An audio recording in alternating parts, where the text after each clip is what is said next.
sing a song, we'll see you again. See you will win again. Just as the cemetery was dead, we will sing, see you will win, will win.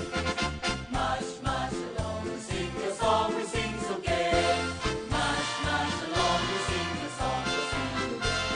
See you will win again. Just as the cemetery was dead, we will sing, see you will win, will win.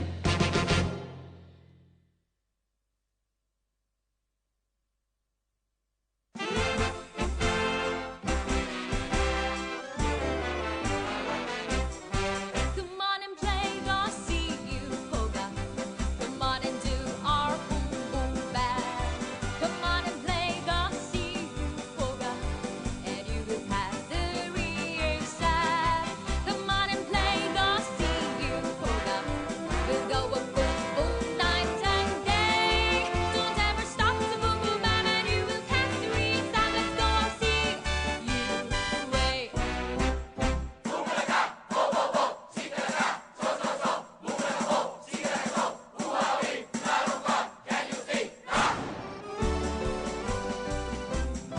Come on and play the sing you polka, and you will know that life is gay. Come on and play the sing you polka, throw all the gloomy books away. Come on and play the sing you polka, forget those lectures and be gay. Don't ever stop to boom boom bam, and you will pass the ring sound and go see you way.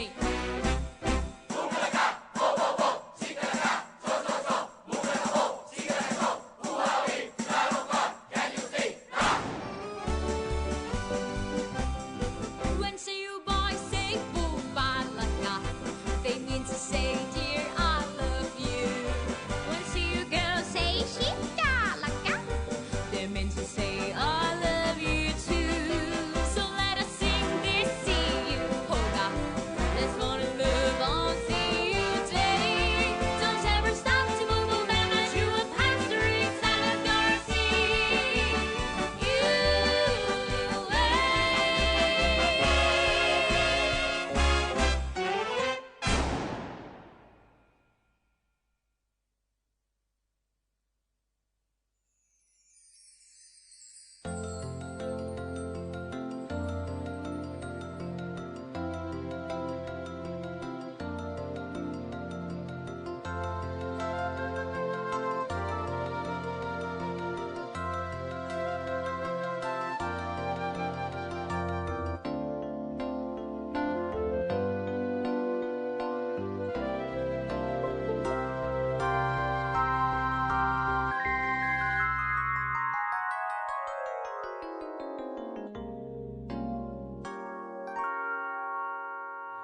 เมื่อต้นปีจามจุรีงามล้นเครื่องหมายของสิ่งมงคลทุกคนเริ่มต้นสนใจเริ่มเวลารับชาวจุฬาน้องใหม่เบิกบานสำราญฤทัยน้องเรามาใหม่หลายคน เห็นจามจุรีสีงามทุกอย่างช่างงามล้ำล้นน้องเราเข้ามาทุกคนเบิกบานกมลเริ่มต้นด้วยดี พร้อมกันเริ่มวันนี้เองร้องเพลงครื้นเครงเต็มที่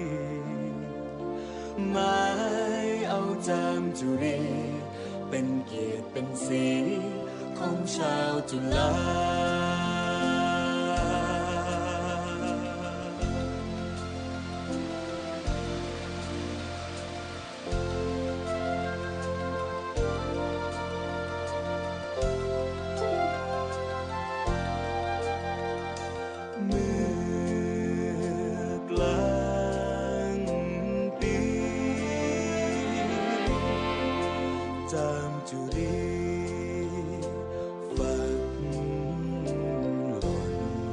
ฝ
จุรีเตือนใจ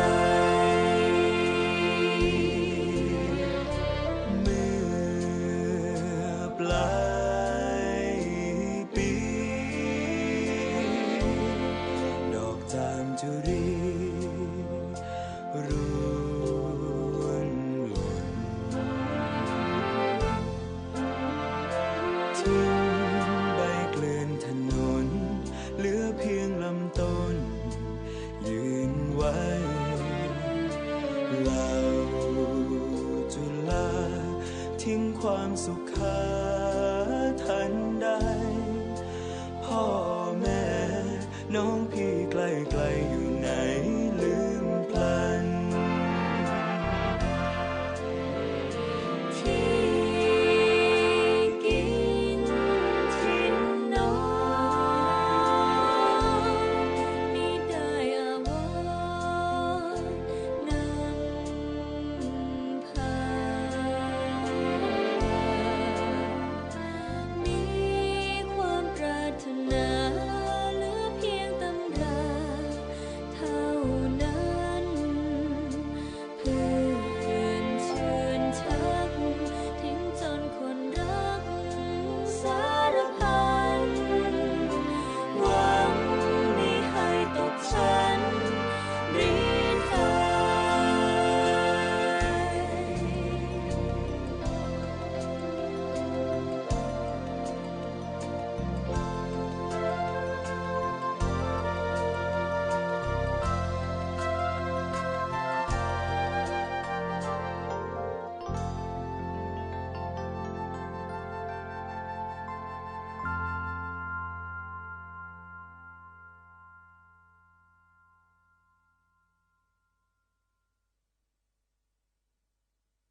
morning นะครับ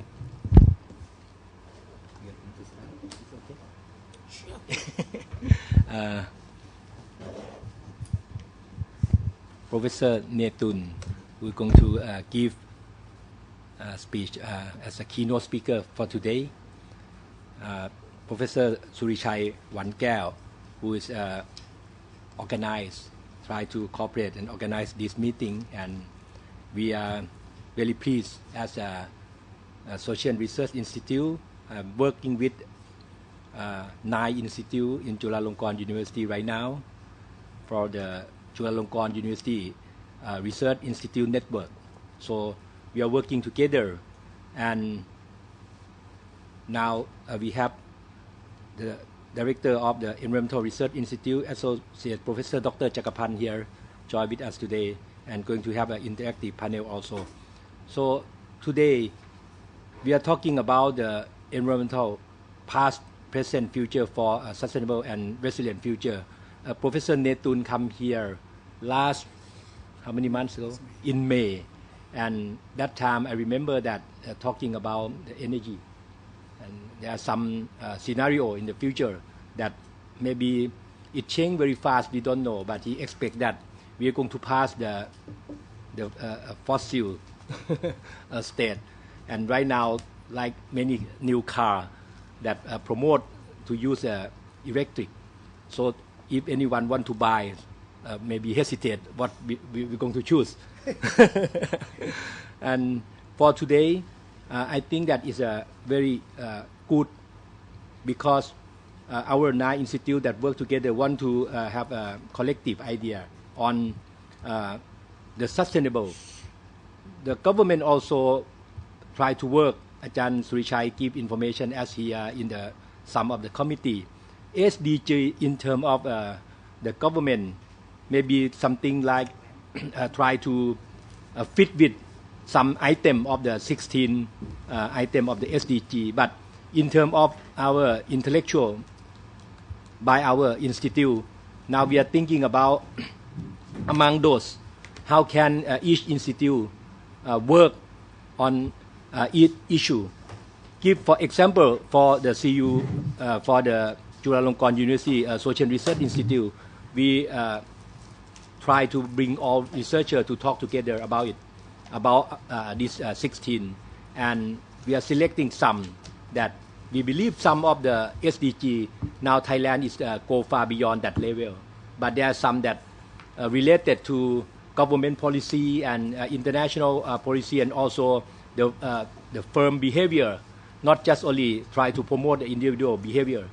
So the collective idea from the group of each institute is very important for Chulalongkorn University, and I think that today our discussion will go to not only just exchange the idea, but may lead to some cooperation with Professor Netun in Myanmar, which he said there is a good opportunity. Some building just start to build, in Myanmar. So the concept of green building and many issues going to come.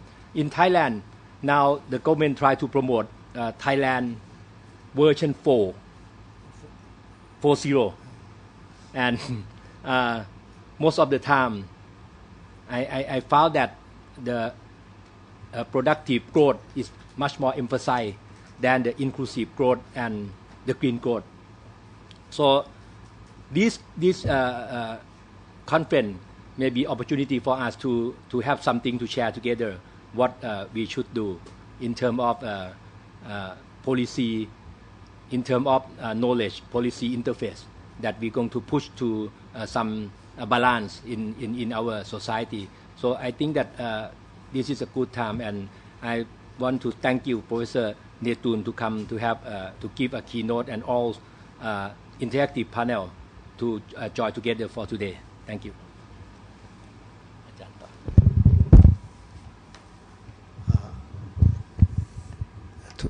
We are very grateful that we have this occasion together with the honor to welcome Professor Netun, who has been long time in this region as the director of environmental and also at UNEP and also as a UNDP director for a long while at ASCAP and also in UN system. I would like to move to the next phase that Ajahn Sopit Sudha will kindly moderate.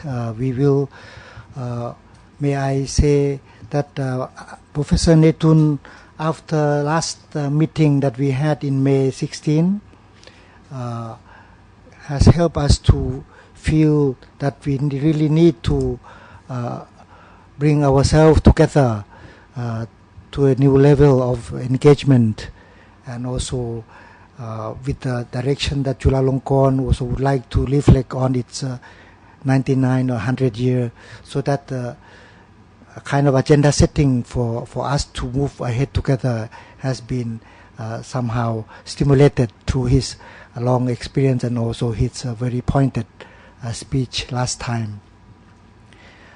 Professor Netun, please allow me to introduce you briefly. Professor Netun, after his education in Imperial College, London, I'm sure it is the same university as Ajahn Pandit. The president is also from, had his PhD from Imperial College. Yes. And I am happy, quite happy in the sense that with his background, he has still commit to the new education of the new generation, despite the long career of academic and also administrative work at the UN system, which has been very much innovative. Even I have found some work related to how chemistry has been a part of the global pollution. Certain aspect of UNEP work in relation to combating pollution has been much systematized by Professor Netun when he was there, and I have seen some, have read some newsletters and also some conference with that aspects. Just to mention, because these a few days we talk a lot about plastics. Thailand is one of the major power in the plastic polluter world. So in this region, we could not be too proud to be such a power. But just to relate to your former work as some bringing UNEP to a more globally oriented concern of pollution and problems, and that already have shown important steps for the future, that issues like SDG, which is a new goals, should also incorporate into both as measurement but also as a behavioral change for people. So the knowledge and behavioral change that you mentioned last time has been very important, and I do hope that you will kindly share with us your thinking today. So with that, we will have your speech first, and then after that we will request Dr. Sopit Sudha, Dr. Sopit Sudha from Energy Research Institute, to kindly moderate the interactive panel, which will help to bring several issues to the discussion of friends, and then we all can join together. I hope we can finish somewhere around 11:45 or 50. Then we go for lunch. So now please welcome Professor Dr. Netun.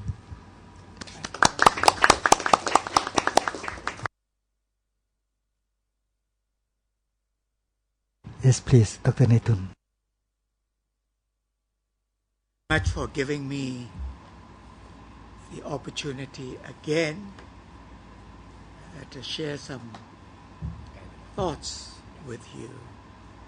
First, thank you very much, Professor Widya, for your welcoming remarks and for hosting and providing the venue for today's event. And of course, Professor Surichai,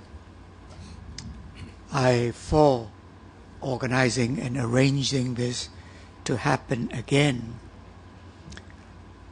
Since last May, 2 months ago, when I learned that I will have the opportunity to visit Chula again, and particularly with his 9 very interactive, multidisciplinary institute centers working together.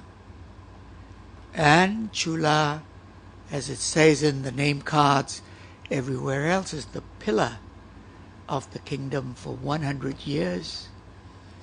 And next year, Chula will be commemorating into its next 100 years and more.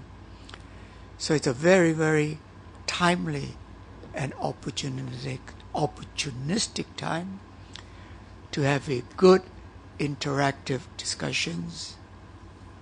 And let's see how can move the boundary of our thinking, the boundary of what we plan to do. Let's move it. Let's push it as far back as we can. And then be realistic and see that with this vision for the next 100 years and more, how can we collectively take concrete steps and move towards that vision? A vision is important. I've been asked in a number of places, and when I was Stony Brook, to talk about leadership in environment. I have a long-standing book which the publishers have been asking me to complete. And every time I try to write a few more chapters, things change. And now I've changed slightly the title. It's Leadership and Vision. And there's another discussion about a vision or leadership. Does the egg come first or the chicken come first? Leadership without vision, all over the place. Vision without leadership, it's all talk, blah, blah, blah. How can we bring the two together and move it forward is something I, with a number of colleagues, have been promoting, and in what direction. So I'm very pleased with your introductory remarks that with the 9th Institute, Chula 100 years. How? My suggestion towards the end, and I want to start it now, is for 100 years being the pillar of Thailand, been very good pillars. From a pillar now, you're constructing a very strong platform. The pillar have formed the foundation. You're moving towards a platform, broad platform, inclusive platform. But constructing and building a platform, and it is ongoing all the time, is good, but it's not good enough. We've got to take concrete steps from that platform. Start walking, baby steps first, but then bigger and bigger steps, and then run, walk and run with this platform. I hope today, given the opportunity, I will be a little bit provocative. I'll be a bit provocative and would like to stir things up a little so that we can collectively see with the pillar, then with the platform, the directions and the steps we can be taking. I have quite normal when I start preparing and thinking of my next major assignment, I've tweaked. For last 10 days I was in Myanmar, literally from 6 o'clock in the morning till about 11 o'clock at night. One after the other. I'll mention that a little. But 3-4 days ago, I had a chance for my next major assignment, which is here. And so I'm thinking, so I've tweaked the title, The Environment, Past, Present, Future, not only for a sustainable and resilient future, but I've included inclusive and equitable. This got to come together. To do that, allow me to look at the past, and at certain forum, I go back very, very distant past, 10,000 years. Before that, when writing was not even quote-unquote invented, there were already excellent indication of how the environment, the social, the economic comes together. So allow me to share with you some highlights of the past. And when I say the present, really like in the international community, is from about 1750, 1760. And that was where, quote-unquote, the Industrial Revolution have started. And since then, we have had so much benefits, but also many problems. It's still in our contemporary present. Where do we go to the future?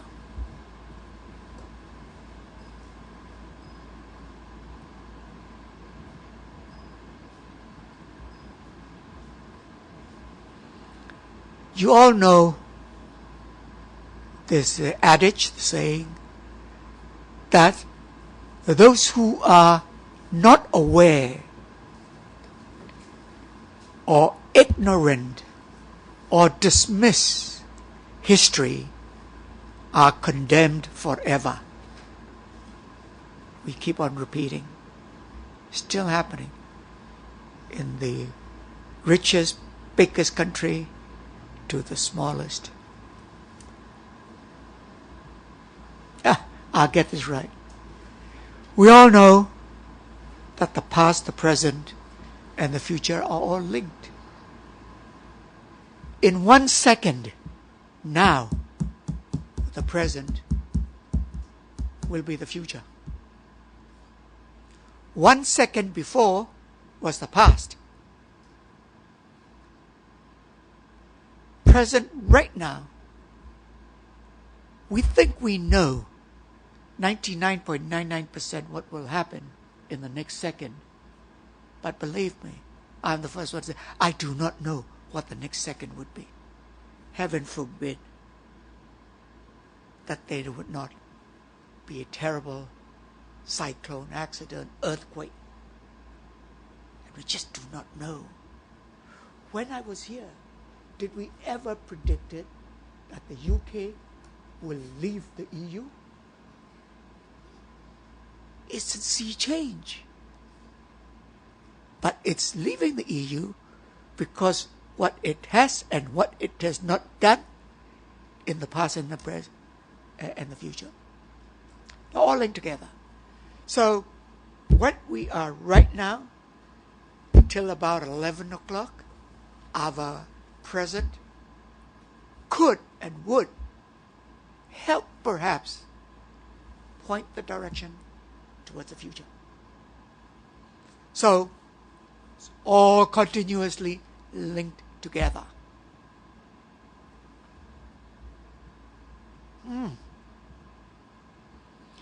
Ancient civilizations, I'll go through these very quickly because my PowerPoint is available. 6,000 year BC deforestation led to the collapse of southern Israel and what we know today as Jordan.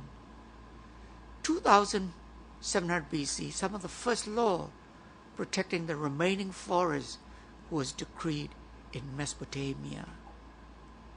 already 1,500 years ago, BC, soil erosion was both a consequence of growth and a collapse of Central American states. Oh, I get it right.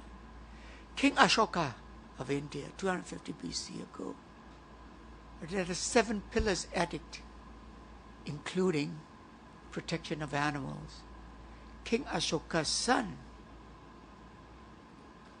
persuaded the Sri Lanka king to become a Buddhist, and the king of Sri Lanka established the Mahamevuna Uyana, believed to be the first sanctuary in the world protecting all fauna and flora.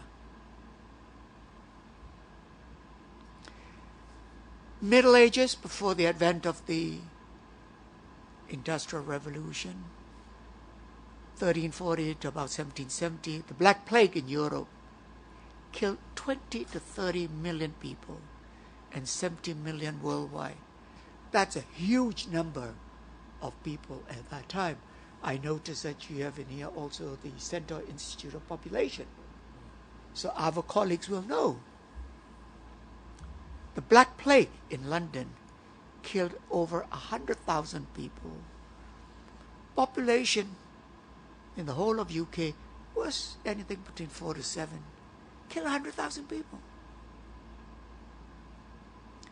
Protecting public health began. Large tract of forest in England, France, Germany, totally denuded. So they had deforestation at that time. And by 1660, more as most of Europe had lost a lot of their forests, and forcing the switch to coal. Yes, benefits, but also there was the dark shadow of coal burning up till now.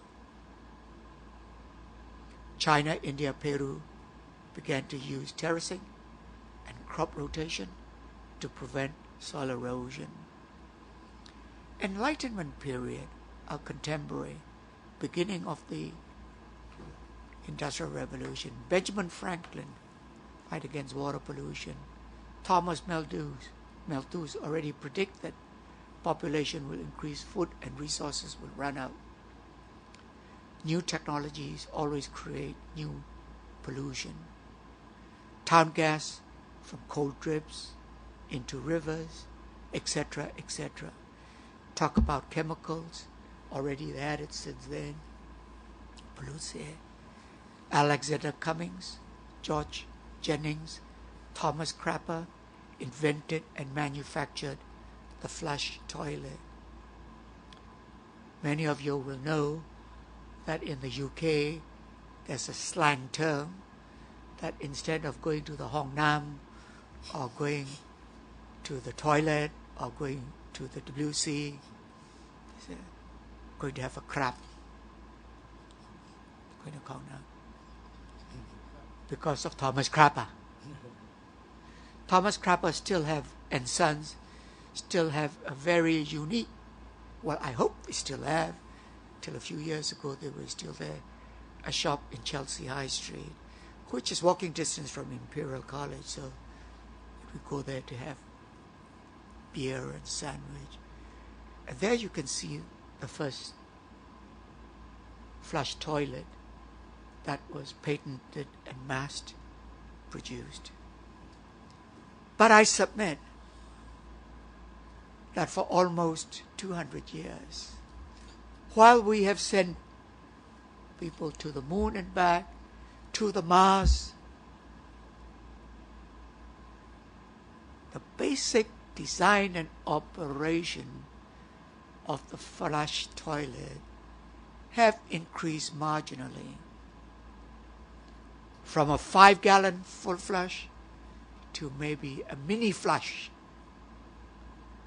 2 gallons, 2.5 gallons. Can afford it? You could have a gold handle flush. In Japan, where it's cold, not only they use water instead of paper, but there's this nice warm air. สบายมากครับ That's all the improvements. Oh, come on, give me a break. There is a challenge. $10 million available. Who can come up with a better toilet? With your 9 institute here, 100 years. Come on. Let's have the next Nobel Prize from here.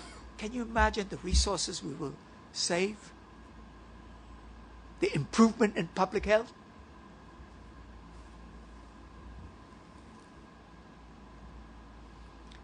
'18th century, beginning of Industrial Revolution, we have only 1 billion people. Coal replacing water and wind energy, smog, typhoid, cholera, John Snow, only 1855, 150, 160 years ago, traced cholera epidemic to contaminated water pump. Because of that, massive sewage system was in UK, Europe, and United States. You go to Paris, you could have a tour of the big sewage systems. Big. A car can drive through. But they're all very old. They don't really meet the challenges of now and tomorrow. I use this one. I have a slide somewhere. I could not locate it. But Google Mother of the Forest, California. Actual pictures, drawings, etc. It's the mother of forests. Probably one of the biggest, oldest, largest forests in the world at that time. Already at that time was 2,500 years old, that tree. Mother of all forests. Then gold mining began, miners went there, and then they said, "Ooh, what a lovely tree. Very good building material." 5 persons with saws working 8-9 hours a day for 5 days to hack through that tree. And when they cut through it, the tree did not fall. They had to use some trucks, men, to pull it. And when that big mother of forest, the thud, it could be heard in San Francisco and in Los Angeles, and heard right round the United States, because at that time, newspaper writing about it. It's a complete desecration of nature. Why did I use this event? Because of that, so much awareness, so much outcry, and this is important to protect the environment, to have climate change, to implement SDG, to move to cleaner energy. There must be awareness and public support. If not, politicians don't do anything. So because of that outcry, the national park system in the United States was established, which is one of the crown jewels of the United States and for nature conservation and protection. 1952 to 1953, why did I single this out? The world population has gone up to 2.5. There was a London smog of 1952. Ajahn, you were talking about air pollution. We have a colleague from the Environment Research Institute. This is a very important episode in terms of air pollution, smog, and then began to arouse the public health community. They were already earlier on because of the cholera outbreak, but now the air pollution. We still do not have exact statistics in these major episodes because there is no direct statistics that I inhale this, I die. I inhale this, maybe I die a year later, but the cause of it is that. But the best evidence shows that over December 52 to March 53, about 4 months, there were at least 13,500 additional deaths. Most of them were the elderly, the young, the infirm. And that is a lot of additional deaths for one episode. And in 2003, John Hopkins had a major seminar to look back, and they said that the London Smog of 1952, quote unquote, is one of history's most important air pollution episode on science, public perception of air pollution, and government's regulation putting health and air pollution. It's not an environmental NGO that says it, but John Hopkins scientist says this. 60 to 70s, growing international awareness. You all know about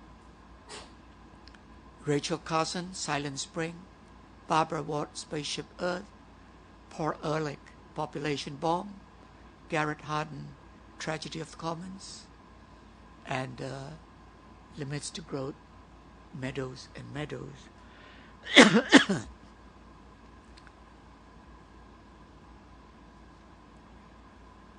I use an old slide. There is another slide that after Rachel Carson, Barbara Ward, I have another person, is Margaret Mead, the anthropologist. You've heard of it? Margaret Mead spent a lot of time in Papua New Guinea, although she was from Columbia University. Rachel Carson was a top-rate economist. No, was a marine scientist. Barbara Ward was a top-rate economist. And Margaret Mead, top-rate anthropologist. So we used to call them in the environment movement the three locomotives that pulled the environment. And they were all women. They pulled it and pulled it very, very fast. What did they have in common? A, they had solid science technical knowledge. A scientist, Barbara Ward, first rate economist. Rachel Carson, a scientist, anthropologist. They were well-known experts and they wrote learned paper. Number one. Secondly, they were able to communicate. Right. I must have read and reread Rachel Carson's book on Silent Spring a number of times. And certain parts I go back. It gave me so inspiration. And when I teach, I would take out paragraphs and use that. They have left a tremendous legacy, etc., etc. Increasing public awareness contributed to international, national concerns, etc., etc., etc. 72 is the first of the mega UN conferences on global issues. We call it the Stockholm Conference. All these, I have quoted them, are all available in the website and readily downloaded free. In the classes that I give, if we have to recommend a reading list, books, and the books that we recommend, we get a free copy from the publisher. I was bad. I never recommended a book. But I still get the free book. And so the people would be asked, Nathan, why don't you recommend a book? I said, I'm not in the selling business. I tell my students, you go to these websites, you get them free. A book that is written is already 5 years old by the time it's published. You go to the website, you guess what's happening yesterday. And particularly in the gray literature that comes out from UN organizations, international organizations, free. Look at the Stockholm Conference, the Plan of Action. It established the United Nations Environment Program, UNEP, and I was privileged to join UNEP soon after that from the very, very beginning.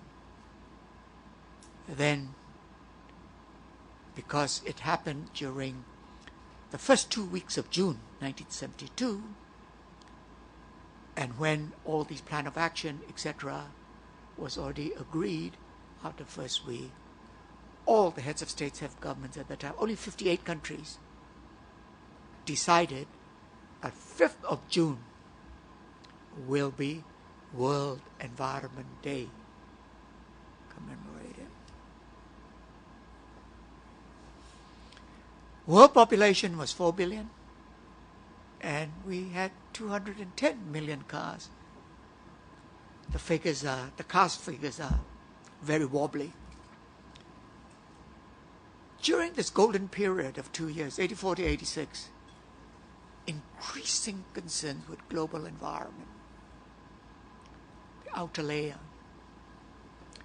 UNEP, after its first year, had a major program called the Outer Limits.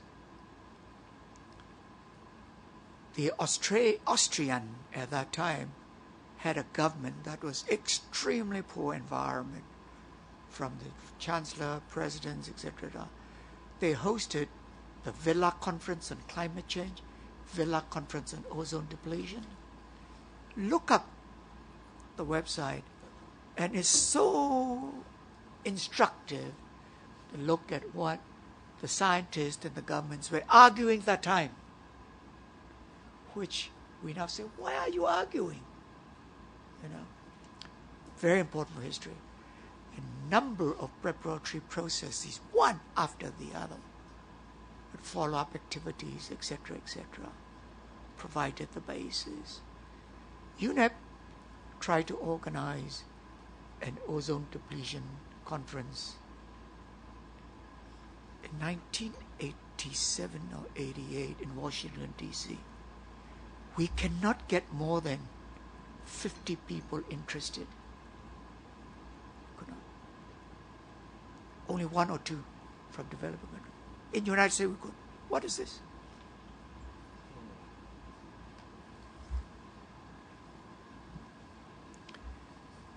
In 1992, the Earth Summit, 20 years after Stockholm. From environment, it moves to sustainable development. And environment, economics, and then social got to come together, the 3 pillars. World population now 5.4, 500,000 cars, 172 countries, generally referred to Rio Earth Summit, Rio Declaration, Agenda 21, etc., etc., etc., etc. A lot of things. And catalyze the negotiations for the Kyoto, catalyze for the biodiversity, catalyze Basel, etc.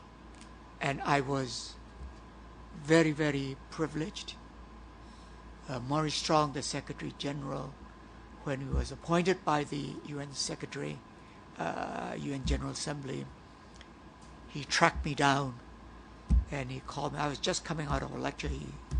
I was in the Boston area.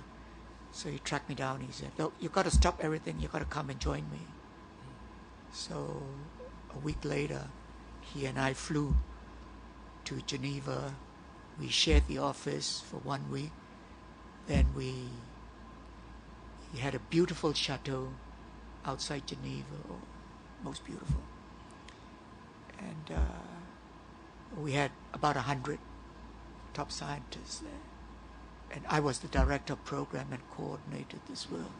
It's my most memorable experience there for 2.5 years. A lot of things come out of the Earth Summit. 200 UN Millennium Summit. First time the MDG, 8 goals, 18 targets. And this was the basis for the SDG.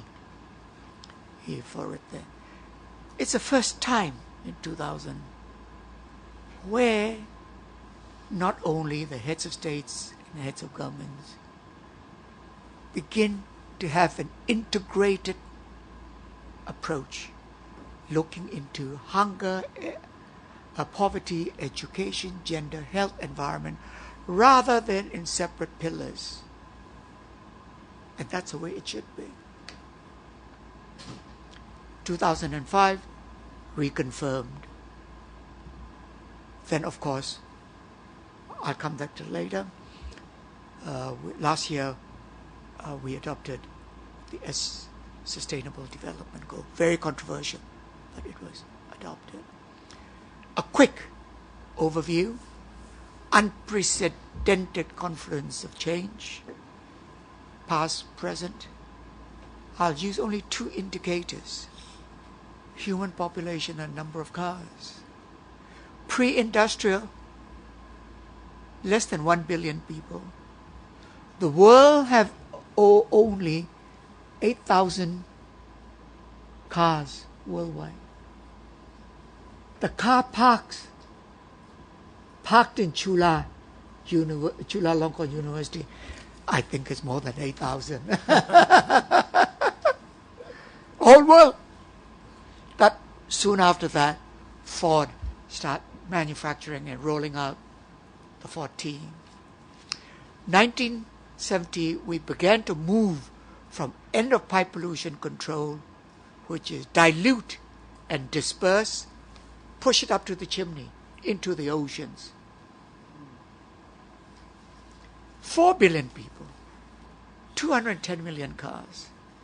1980s, we began about this concept of environmental management. No more end of the pipe, no more pollution control. 5 billion people, 400 million cars. 1990, sustainable development, integrating environment and economics only. Not yet quite the social. The social come later. 5.8 billion people, 500 million cars. By the 2000s and early 2000s, where ethnic cleansing began manifesting in certain countries in Europe and Africa, the social dimension was recognized. So to have sustainable development is not only the ecological, not only the economics, but the social. By that time, 2017, 6.6 billion people, over 600 million cars. And then 2012 is the latest statistics. 1.2 billion cars and counting. Estimate by 2050 there will be 2.5 billion cars.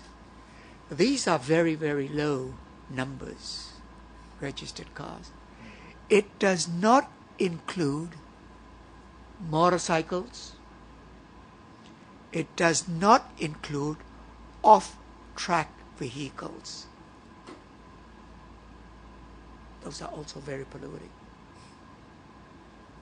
Give and take over 1.2, 1.3 billion. 2015, over 2.5 billion. Cannot be sustained. Only 2 dimensions.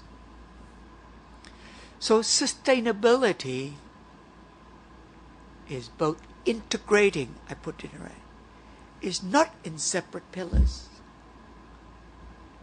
Integrating environment and economics and social and ethics. I was privileged enough to be at Rio Plus 20, 1992, 2012, and ADB requested me to be their special advisor. So for 2 years, I was the UN ADB advisor. And at Rio Plus 20, they were good enough to invite me to be part of the ADB delegation. 17 of us, including the president of ADB. And every morning, I briefed the ADB team of the state of play. And if you look at the Rio Plus 20, the future we want. The future we want. It still says that after the first Rio, 20 years later, the integration of the three pillars, economic, development, and social, are still very weak. This is what I said last time. This is what I will say at the end. You are excellent examples here. 9 institutes and counting. You have already provided the institutional mechanism for the integration. Let's take it further. Let's take it further. And how? This is what is needed. And the UN is not going to do that. Too much political pressure. I've met with all. I used to work here 9 years. They will not do it. It's got to have academic institutions to do that. Independent thinking, fresh thinking. I was always asked, Netun, you're very involved with the 1992 Rio Earth Summit, Director of Program, Special Advisor for Business Industry, etc., etc. I said, yes, I was. And I have helped to arrange the chairs. But that was a tremendous environment conference. We had 30,000 NGOs, and John Kerry was there in one of the events, and about 25,000 government delegates. The media was 9,600. They could not get it right. After the Rio Earth Summit, I had countless interviews. They said that was tremendous environment summit because we nicknamed it the Earth Summit. Earth was environment. So the journalists will ask me questions. The Earth Summit, I said, sorry, it was not an environment conference, the biggest. What was the conference? The conference was one word. And. A-N-D. Look puzzled. Because the official name was the UN Conference on Environment and Development. It was not a conference on environment to talk about air, water, biodiversity. It was not a conference that talked about development, industrial development, tourism development, agriculture. It was a conference of and how to bring the two together through the best of science and technology, best of engineering, best of economic instruments, best financial, best institutional arrangement. It's the and. Still, we are coming down to the SDGs now. It's not 16, 17 separate goals.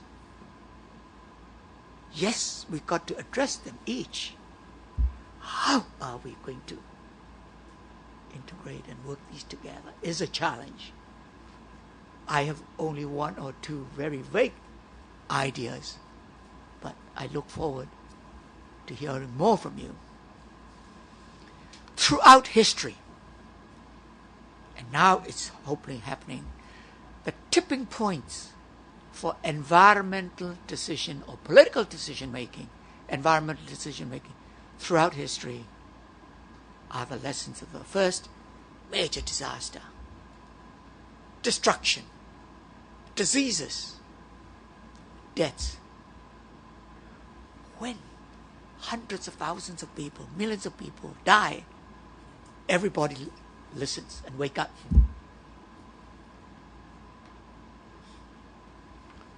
You shed tears, nobody cares.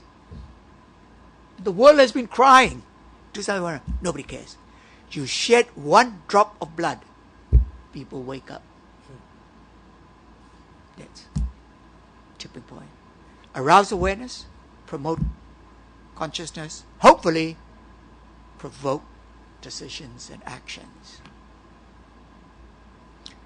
Emerging awareness, all these destruction, diseases, etc., etc. At the center of this is climate change and energy. Whenever I show this in class, people say, Nathan, it's very black. Yes, it meant to be black. You help me to make it green and white.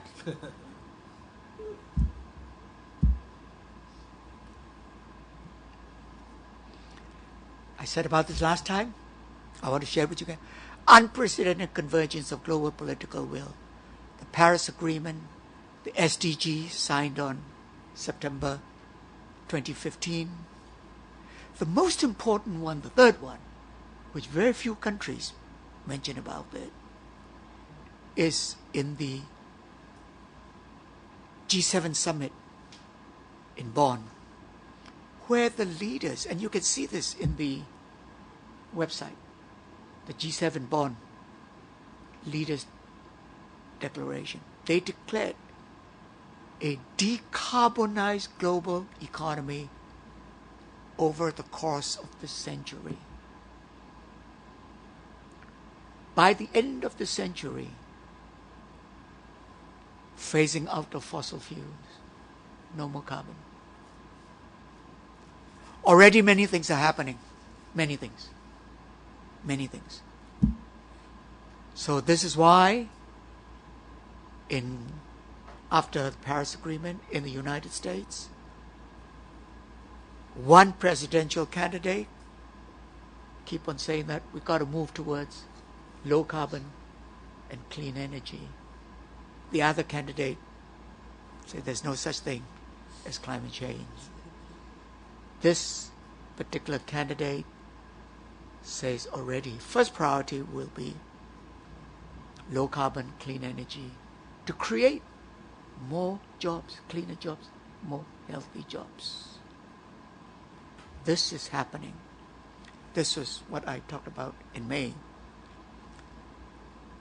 It's come from the G7, economically the most rich and powerful countries. February 26, US-ASEAN Leader Summit, retreat, hosted by President Obama. Again, you've got to look at the White House website, available. 17 principles that will guide our cooperation going forward. 4 of these principles pertain to sustainable development, climate change, and energy. Pope Francis' encyclical letter, Our Common Home, talks about climate change and that we are turning the world into a rubbish dump.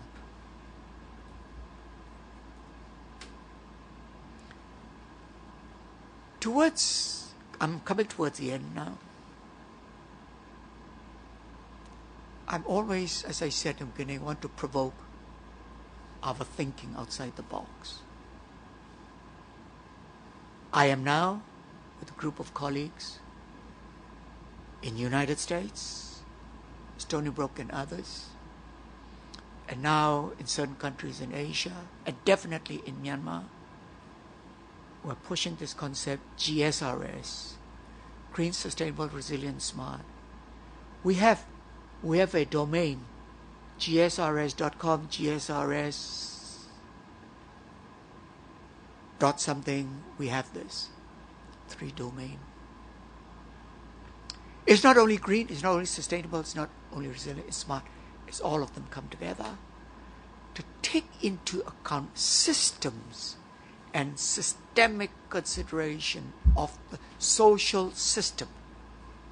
Not only one aspect, whole aspect of the cultural system, economic system, ecological system, not only water, not only air, not only biodiversity, not only land, but all these, the air, the water, together, governance, political, and their interconnectedness.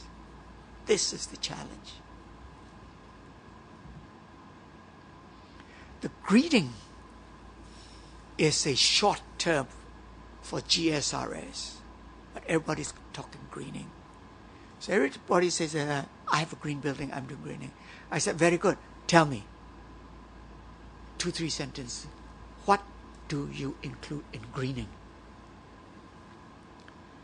It's transforming a future that is prosperous, equitable, safe, clean, sustained, resilient, smart, inclusive. You can add this. Anchored by changing behavior, etc., and respecting ethical values. This is coming to the fore. So beside economic, beside social, beside economics, ethical considerations are very important. Caring, sharing, tolerance, compassion. So we need transformational paradigm, not business as usual. A transformational paradigm change is imperative. And the urgency for a complete rethink now and how. From here I go to Singapore. On the 12th of July, the Asian Development Bank, the NUS, National University of Singapore, is co-hosting an event called Something Something of the Future, and specifically focus on mid-income cities. And in their invitation notes, they're inviting about 300 people. The president of Asian Development Bank is coming, two Singaporean ministers are coming. So they're inviting about 200, 250 people by invitation. They say that cannot be business as usual.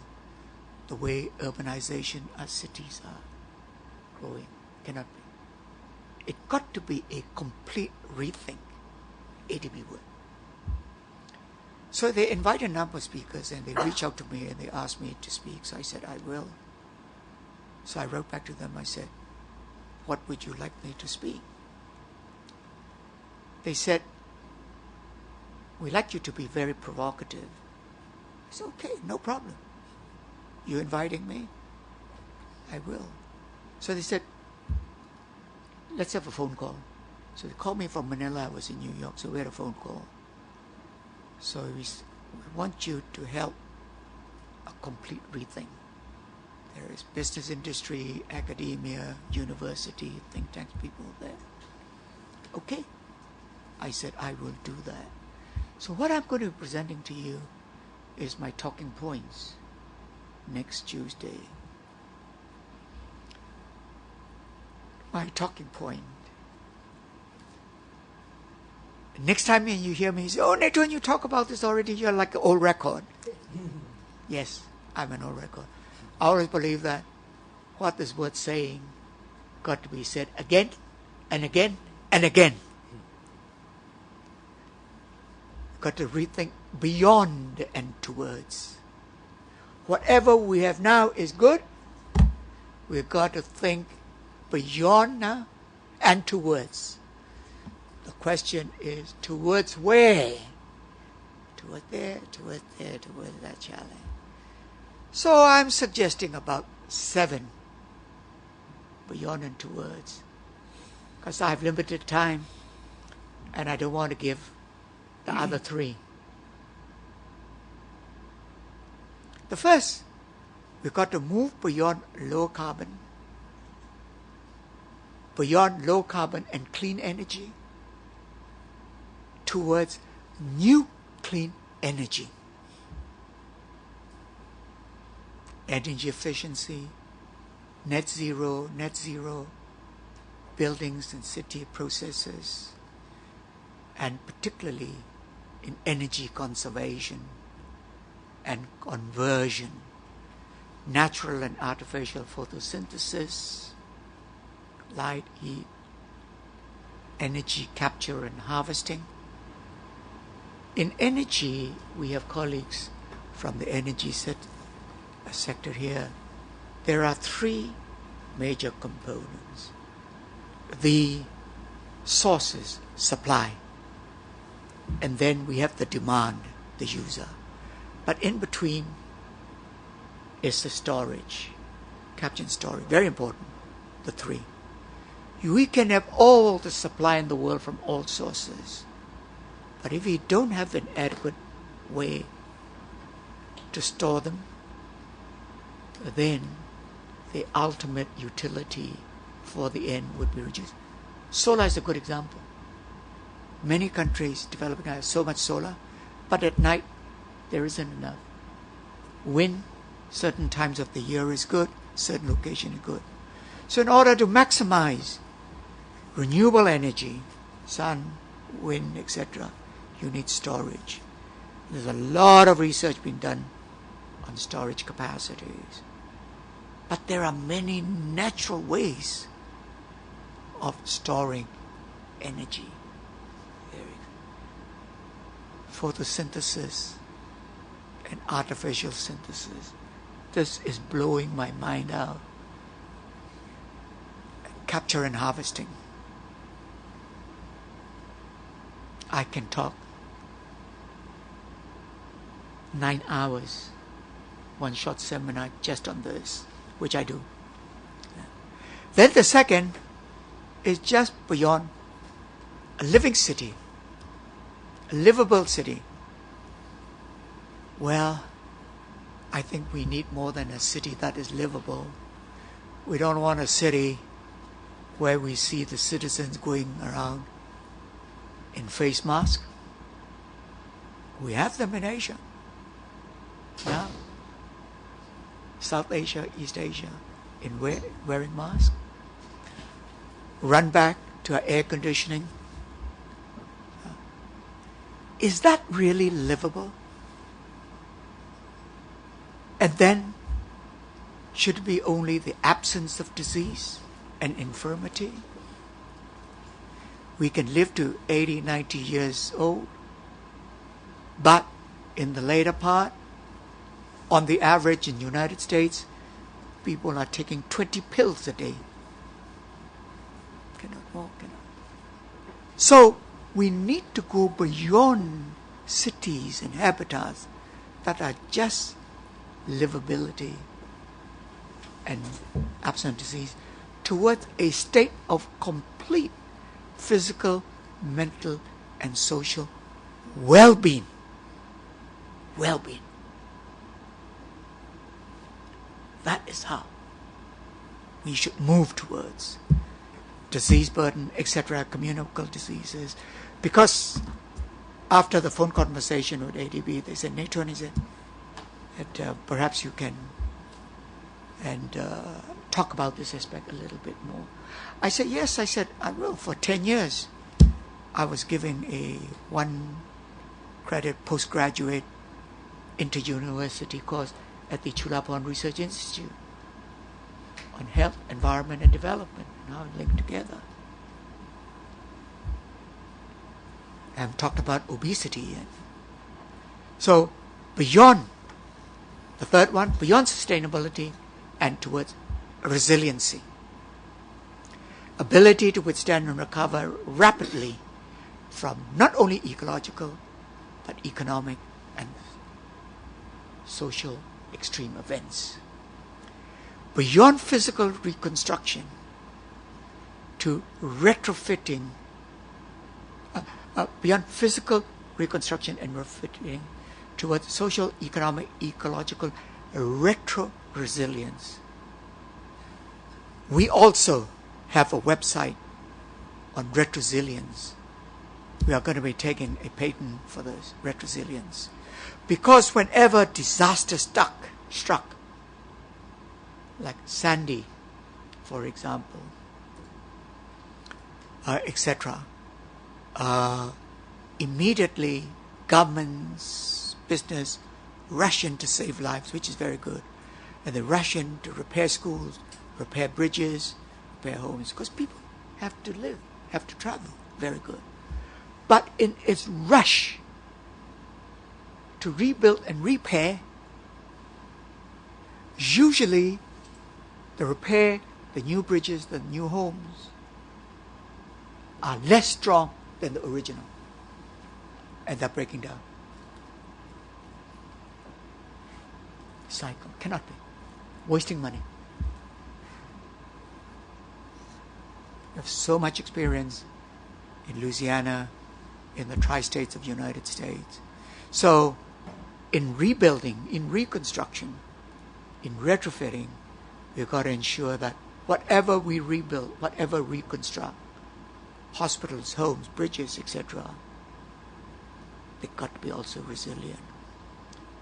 Beyond status quo, towards a dynamic. This is happening. Smart, intelligent infrastructures and processes. Now we have apps here. With your mobile phone, you can switch off the light, switch off the computer in your home or in your offices. You can do 1001 things now. Smart application. That is coming. Beyond looking at just waste and looking at waste as a resource.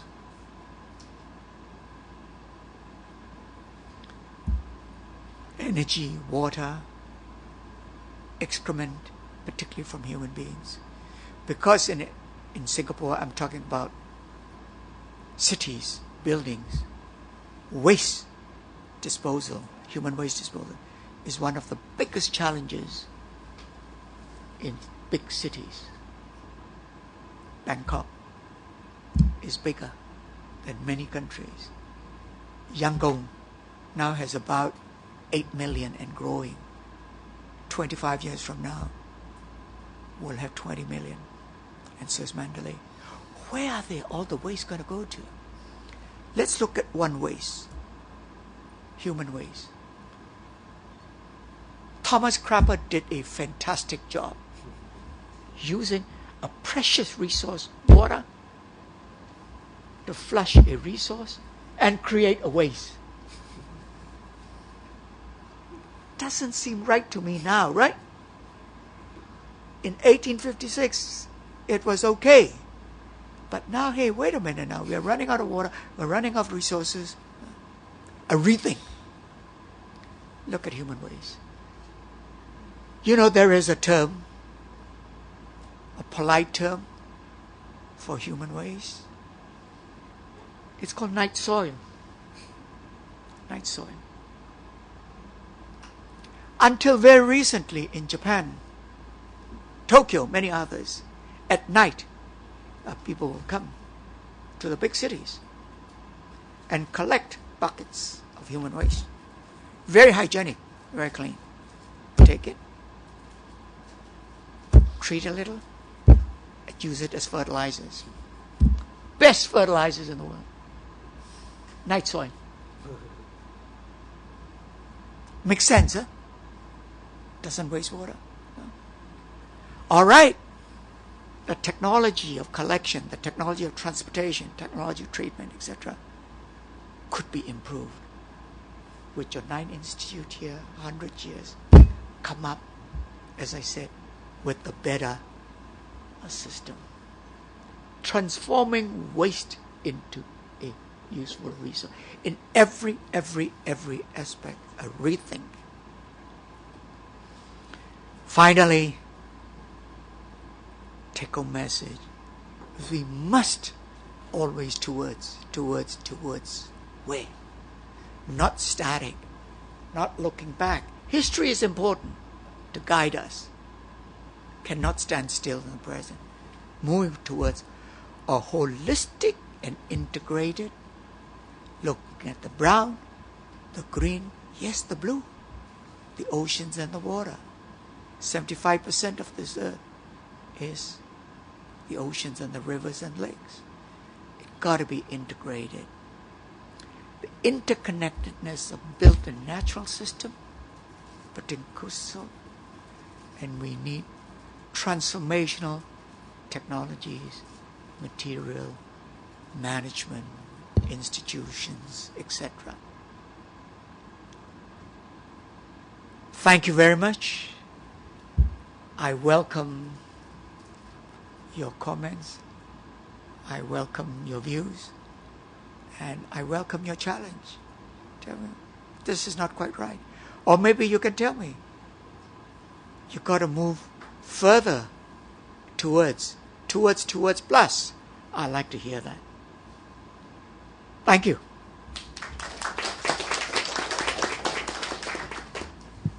Thank you very much, Professor Netun, for your very inspiring speech. Since this is meant to be an interactive panel discussion, you had a list of environmental things, environmental disasters to address. So maybe I'd like to add one item to that, which is in addition to air pollution, we also have to address traffic pollution now, because people have died in traffic jams, like what we've heard from Indonesia. And you've taken us through the history of environmental disasters, how we have responded to all these environmental issues, and how we've come to international agreements to come to terms with some of these problems. So in your experiences working for the UN, what have been one of the most successful efforts to address like international environmental problems, and what are some of the drivers for achieving those actions? Good questions. And allow me to talk not only on UNEP and UNDP that I know a lot about. Some of the others have also done tremendous work. Air pollution, particularly the disease burden from air pollution. WHO 208 reports on health and environment identified out of the 103 or 106 diseases, 86 of them are related to the environmental conditions, the water, the air, particularly the air, etc. So, with regards to air pollution and health, WHO has done tremendous work. The car pollution, yes, is very, very important. Just look at the number of vehicles, car. But also in the household, in the poorer household, the villages, burning of charcoal, burning of wood. Certain countries in South Asia, in Africa, even certain parts of Thailand, Myanmar, Vietnam, Indonesia, where wood is used, is still cheaper than charcoal. Charcoal is cheap enough, but wood. Estimated by WHO, a lady of the house that cooked one meal because they're poor, they with wood fire stove, is equivalent to smoking 20 to 30 packets of cigarettes a day. So when we talk about air pollution, yes, automobile, but there are also other sources in the whole. Less now in Bangkok, in Thailand, but in Myanmar it's happening. But when I first came to Thailand, a long time ago, happy memories. My wife is Thai. I have a confession, so we come here, a good confession, so we come here a long time. Go a little bit out of Bangkok at that time, towards the old Don Mueang. Farmers were burning their crops, even now in certain places. Not only causes accidents,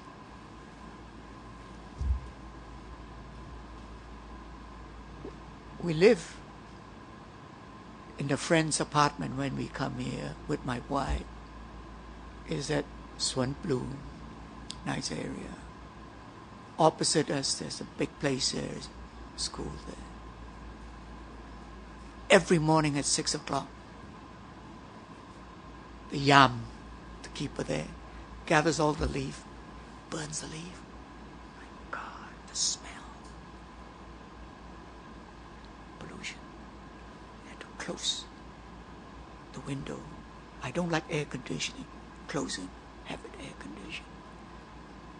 This is at the premises of a knowledge center, university. So, each of us got to rethink of what are we doing and what we should be doing. And then air pollution is part of it. For air pollution, it's a major problem. Bangkok must have, in the last 40 years, must be about 40 master plans for traffic jam and air pollution. It's the implementation. Better traffic flow, better land use planning, better enforcement. Now, public transport, underground, all these helps. And moving more and more towards electric, hybrid cars, all these helps. And less driving, if we can, and more walking. Sorry, I want to be interactive. On air pollution, please be aware of fine or ultra fine particles like aerosols. So far the world, including Thailand, attention has been on the larger particles, 25 ppm, maybe down to 10 ppm now, particle size. These are easy. These are the low-hanging fruits. But now, according even to WHO, many others, is to move the country towards a 2.5 ppm particle size, 2.5 micrograms. And these are getting into the aerosols and lower, less than 2.5. When the particles are that small, it gets through our nostril, which has a very good filtering system, down into our upper respiratory system, which is tracked, and into the lower respiratory system, into our lungs, where it causes the most health damage, the smaller. And as our roads become better, instead of using bitumen, tar, Yamantoi, use concrete now, the roads. The cars drive faster. More small particles from the tires. So all more and more and more different sources of ultra-fine particles are now in the air. We need to look into the health impacts of air pollution, but particularly the aerosols and fine particles.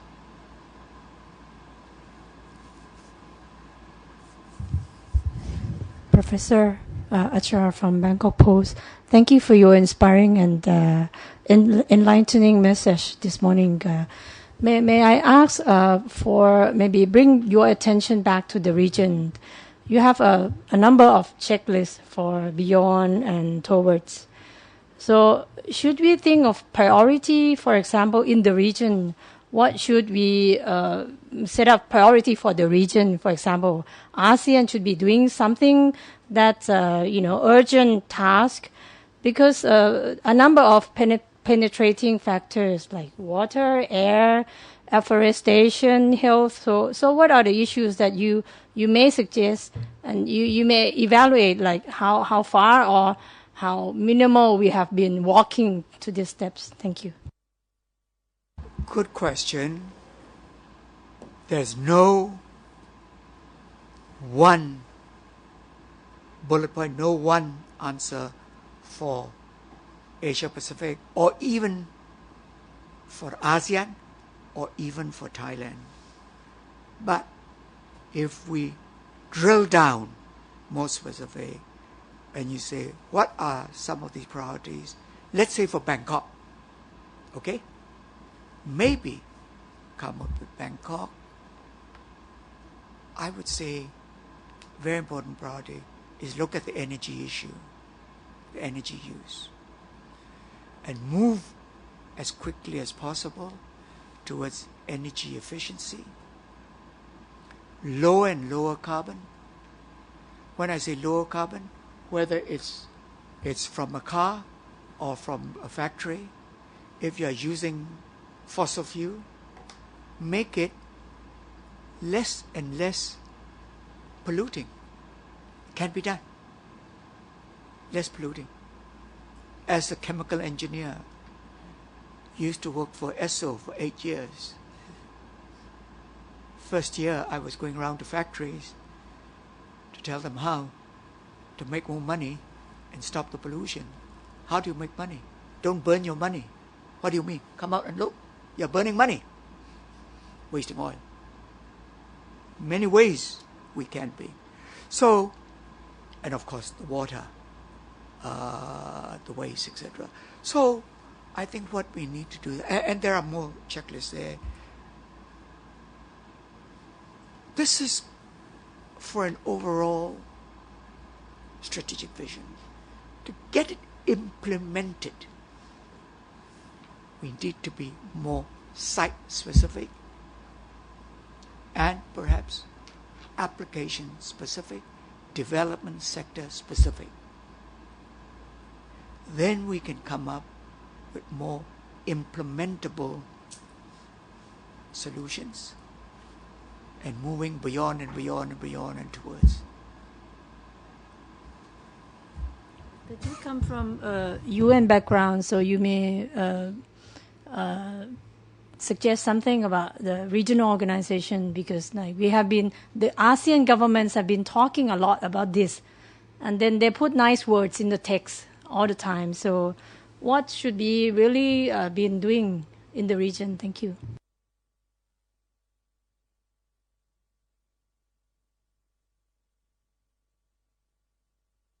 With a master plan for the environment,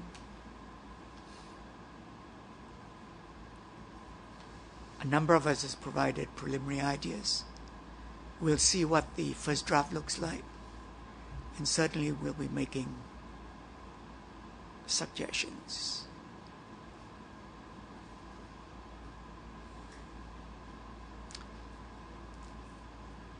For a vision of ASEAN, and particularly looking at the AEC. By the way, if you write up and you write about AEC, try not to quote Netun said this. You can say that we notice, because I still have a lot of friends in ASEAN and so on. But if you look at the AEC, there is not one word on environment, not one word on sustainability. I can't be wrong. It's a pretty thick document. I've looked at it, but I do not recognize these two words. And I look over, I don't see it. So that is a good start. How can we insert it into that? It's very much trade-driven at the moment. That would be a good start. Certainly, our critical resources, energy, water, our forests and biodiversity, still very, very rich. Got to look into that. Okay, I think we all see the challenges of bringing awareness and consciousness into real actions, especially in developing countries' context. So in this regard, Professor Bharat, can you share a little bit on your urban planning experiences, how you can translate ideas and ideals into actions? What are some of the challenges and success factors?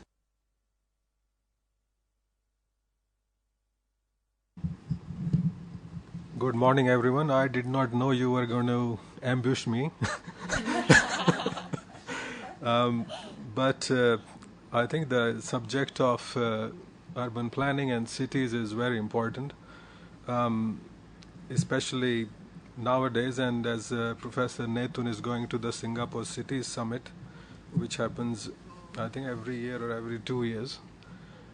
So if we look at the global level, we have now more than half of the world's population living in cities, which is more than 3.5 billion. And in Asia, we are almost reaching 50%. And the same is the case of ASEAN. ASEAN is 49 or something right now. And looking at the SDG horizon of 2030, we may have 60% of the world's population as urban. And sort of trying to relate to what is happening in this session is that cities occupy 3% of the global surface, but they consume 60 to 80% of energy and produce 75% of the CO2 emissions worldwide.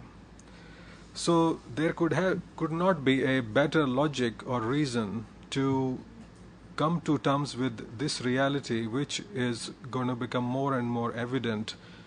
And if you look around in Sukhumvit, you will see urban as used as a prefix to restaurants, to cuisine, to all sorts of things. So urban is in very much of use these days. But you are talking about how we bring the urban planning to be of some use. So what happens in urban planning is that, and planning sometimes is taken with a pinch of salt, because it's something to visualize what will happen in next 20 years, and it is a production of the industrial age pollution problems of the 1880s and 90s. And the first textbook of urban planning was written in 1915, actually exactly 100 years ago. So what normally happens, and these textbooks are old, is that an analysis is done on what are the environmental factors and other factors, and how do we deal with them separately. And if you look at the SDG agenda even today, if you look at SDG 11, there are 11 targets under it, and none of them talk about integrating economic, social, and environmental issues. So if you look at the entire SDG 169 targets, you will find hardly any target which brings more than two of these themes, economic, environmental, or social, together. And that's a real pity. So if we have to try to address cities in a holistic way, then we have to look at 4 or 5 dimensions. One is, of course, the demographic dimension. You have to understand how a city is growing and how you are going to tackle its population, which may be doubling in half a decade or more. That is the case of most of the cities in Asia. Because just to throw some more figures, between 1990 and 2010, the Asian cities gained more population than the total population of Europe and North America combined. that was more than 754 million. So, and every year, according to the State of Asian Cities report that I was in charge of in UN Habitat, right now we have 44 million people added to Asian cities per year. That is a lot of people. And the local governments, their planning departments, their environmental departments, their waste management departments, energy departments, energy generation, whatever you call it, they have little understanding, forget about little skills to be able to tackle all this. So if you really want to do this, you have to integrate the demographic dimensions which come with spatial, which is the space, the land, then the economic, the social, environmental, and most importantly, the public policy and governance. So if these are not brought together, there is actually little hope of coming out of the current chaos that we have in the region. I think I'll make those initial comments at this stage and we can revert to it later. Thank you.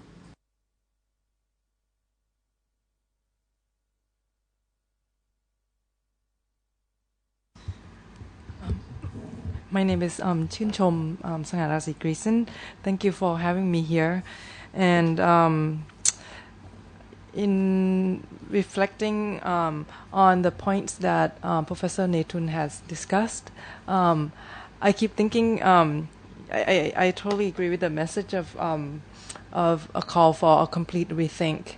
But I keep coming back to this quote by Einstein: the significant problems we have cannot be solved at the same level of thinking with which we created them. So I keep thinking about this. Do we, by coming up with another set of goals, another set of beautiful words to integrate social, environmental, cultural aspects of the economy, is that going to be enough? I have a suspicion that is not quite enough. My background is in the sector of energy, and if I may take some time to explain about what's going on in the energy sector, then maybe I can draw some conclusions from that, and perhaps I can maybe make a comment or two about education and the future direction of research for Chulalongkorn University. In the field of energy, what we have here now is that, as you all know, Thailand's energy consumption has grown rapidly, and we continue to be able to procure energy supplies to be able to meet the growing demand. And to do that, we rely on fossil fuels, coal, gas, imports from neighboring countries, as well as renewable energy. And what's happening in Thailand right now is that the management of the sector has been, I would say, driven by the need for profits, to the point that planning of the sector is no longer connected with the actual demand. Even though demand is still growing, what we see in Thailand is that our construction of power plants is going even faster than the underlying need. What we see right now is that we already have excess amount of capacity installed in the system, but according to the government's plan, that excess capacity will exacerbate, will worsen. Our reserve margin is at 40% or 30-something%, but it will continue to go up even further. So what is happening? Why are we seeing this kind of phenomenon? Why are we spending so much money building new power plants, even though we don't really need them? And at the same time, we are concerned about climate change. We're concerned about pollutions. We're concerned about impacts on people's health. Yet, options of renewable energy is not being considered seriously. They are still, renewable energy still contributes a small fraction of the total portfolio, and there seems to be a glass ceiling. Renewable energy cannot grow much further because of all these fossil fuel plants that have already been committed by the government. So I'm just trying to say that in the case of power sector, what has been happening is that electricity has transformed from becoming being a public utility to now becoming more of a commodity from which profits can be made. We are seeing commercialization of energy management. And this commercialization trend is not limited to just energy. We are seeing all aspects of our lives being commercialized. Not energy, not just energy. We are also seeing commercialization of religion, of all sectors. Agriculture, trade, arts, and education. I would say.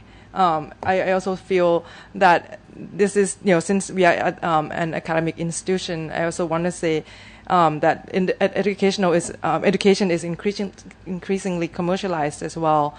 And I would like to then point out that, use the analogy, before we used to have, let's say if, we have a solar system and the sun is like the well-being, the collective well-being of the society, and various different sectors, including energy, education, and so on, basically managed either to arrive at the collective goal of, providing well-being for the people and the planet. But what we see right now is a different sun. The sun right now is money. The money system, the financial system is now in the middle. Everything else rotates around either to, keep on churning this money. And, we see it clearly. I don't know other sectors as well, but in the energy sector, that's what's happening. Everything has been distorted. Policy, regulation, choice of technology, and so on, have all been distorted either to churn money in the stock market, in the financial market. And I would say the same thing is happening with our economy as a whole. Money has become the dominant force, driving everything. And just to bring it back to the question of a complete rethink, I feel the university is the guiding light. And actually, recently I had discussion with my friends who are at a technology institution. Basically, we talk about what's the purpose of education, and education basically has two purposes. One is to educate people to know how to make a living, and the other one is education to make sure that that people know what life is about, education of the soul. I feel that Thailand is doing really well in terms of the first kind of education, creating employable workforce for the country, making a living. But at the same time, right now we have a problem, we have a crisis, and we need a complete rethink. We need to redirect the society.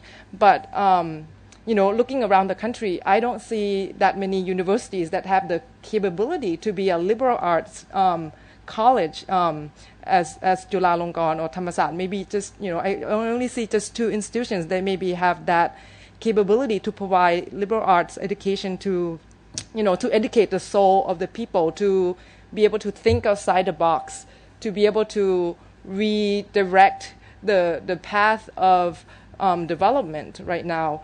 But but I don't know so well what's going on within the university. But I want to leave as questions for everybody here. Is what's the direction of research and instruction at the university right now? Is there a sufficient emphasis on education of the soul in the university?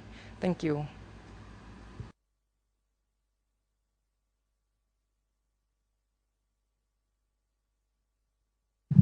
Perhaps I may refer to the last question. I mean, the last comment is quite good actually. At the moment, we got the network we call Sustainable University Network for Thailand in Thailand. We call it SUN. It just established last year. We got about 17 universities working together. And what we try to look at the sustainable campus, try to raise the awareness of the student, even for the faculty members all together, to bring toward the sustainability.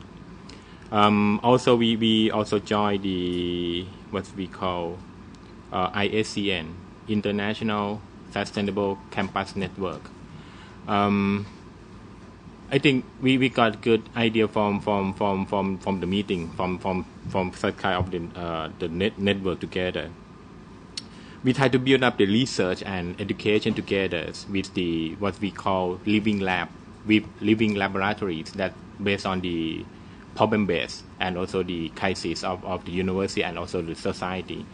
And we try to work together with across the discipline. I mean across the faculties and also the institute. That's why the first mission that we try to do the CU Lin, Chulalongkorn University Institute Network.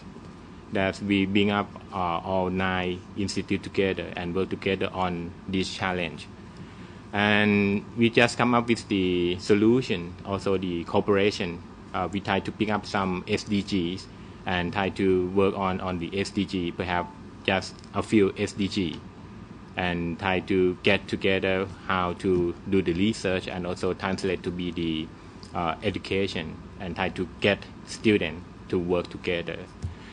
I'm not quite sure how to, as the professor said at the beginning, the leadership and vision should come together. How to convince the top management of even for the government and also for the university to think about the vision of the sustainable development and also the SDG goal. It's quite difficult, to put toward to work together with the faculty members and also the students, try to think about the problem. I mean, on the environment, even for the energy consumption and also and as many things, we have to work together and have to link with the society as well. So it's going to be the kind of the beginning of this stage to work with the students and also the faculty members.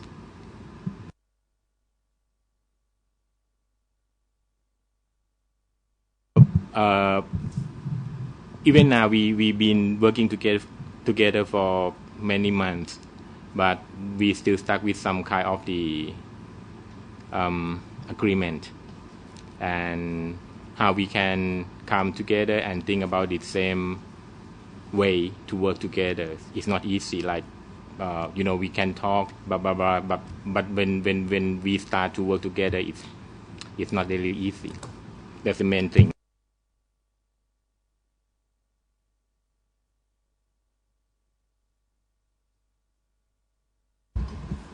Discussion comment is very, very useful.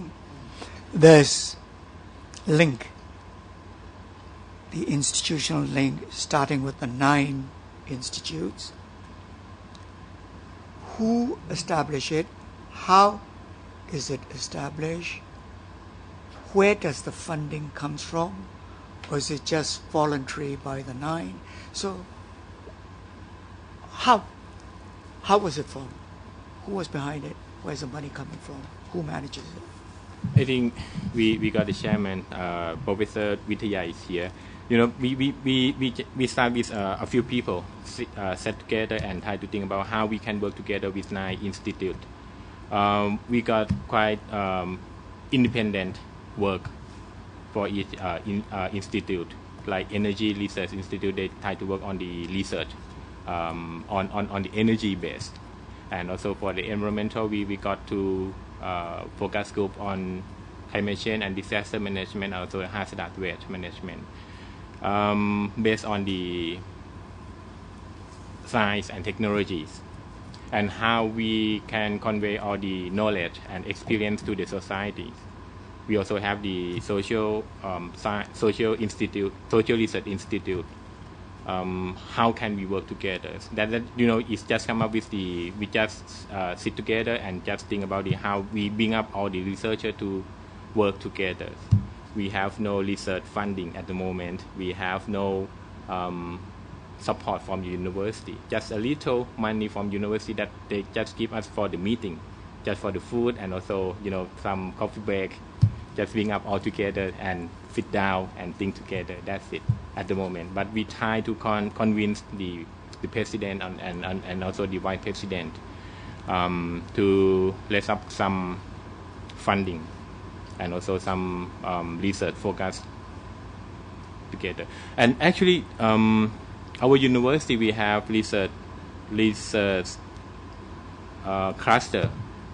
I can't remember how many clusters altogether, maybe 7 or 9 together. And we try to make it as a research platform for 4 or 5 years ago. And even for the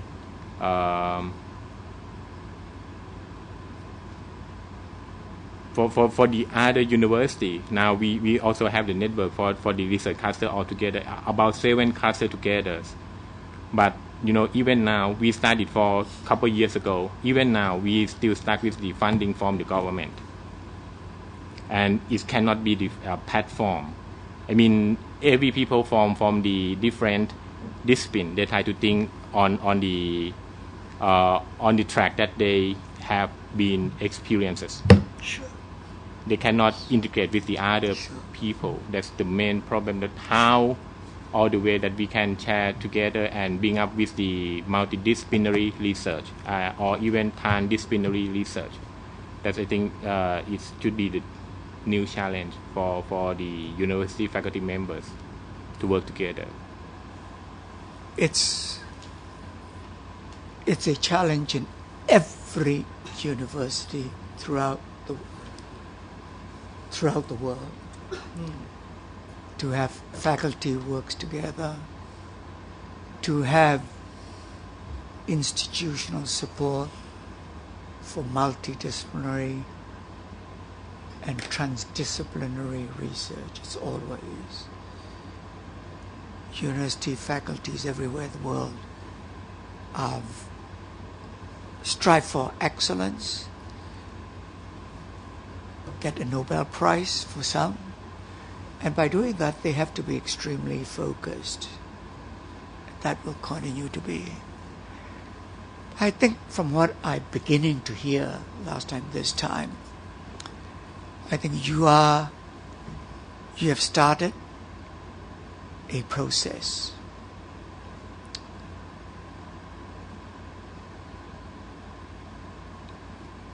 And these 9 institutes, perhaps with the other clusters, you're already meeting, talking to each other, you're moving forward. So you have already done that, which is already a big, big step. The next step is that you need to see how this quote-unquote network could be formalized a little. But here, you know it very well, not formalized in such a way that it becomes too bureaucratic. That's a kiss of death. But formalized it in such a way that there is recognition for the members that work together. Faculty members generally do not go after money that much. Money helps. We got to eat our curry and rice, etc. But recognition is very important. That's where the satisfaction comes from. So in a number of universities,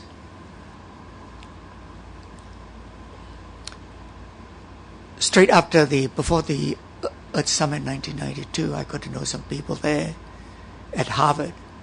So I was invited back there, and Harvard had an interesting mechanism. There are many, many committees at Harvard. No problem. 1,000 flowers bloom.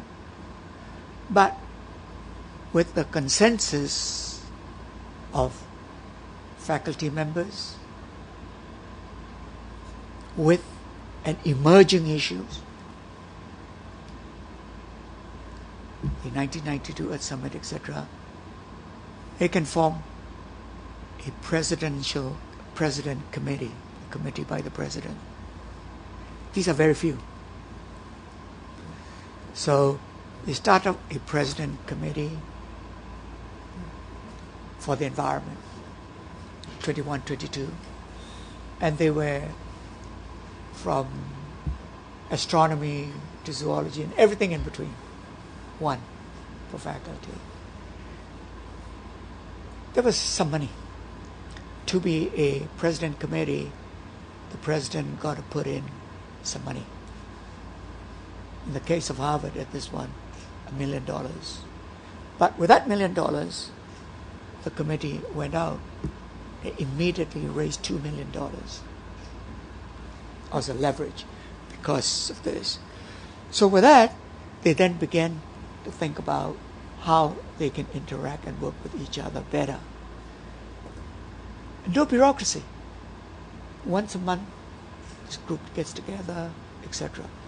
So this could be a step you could consider. You know the institute structure at Chula.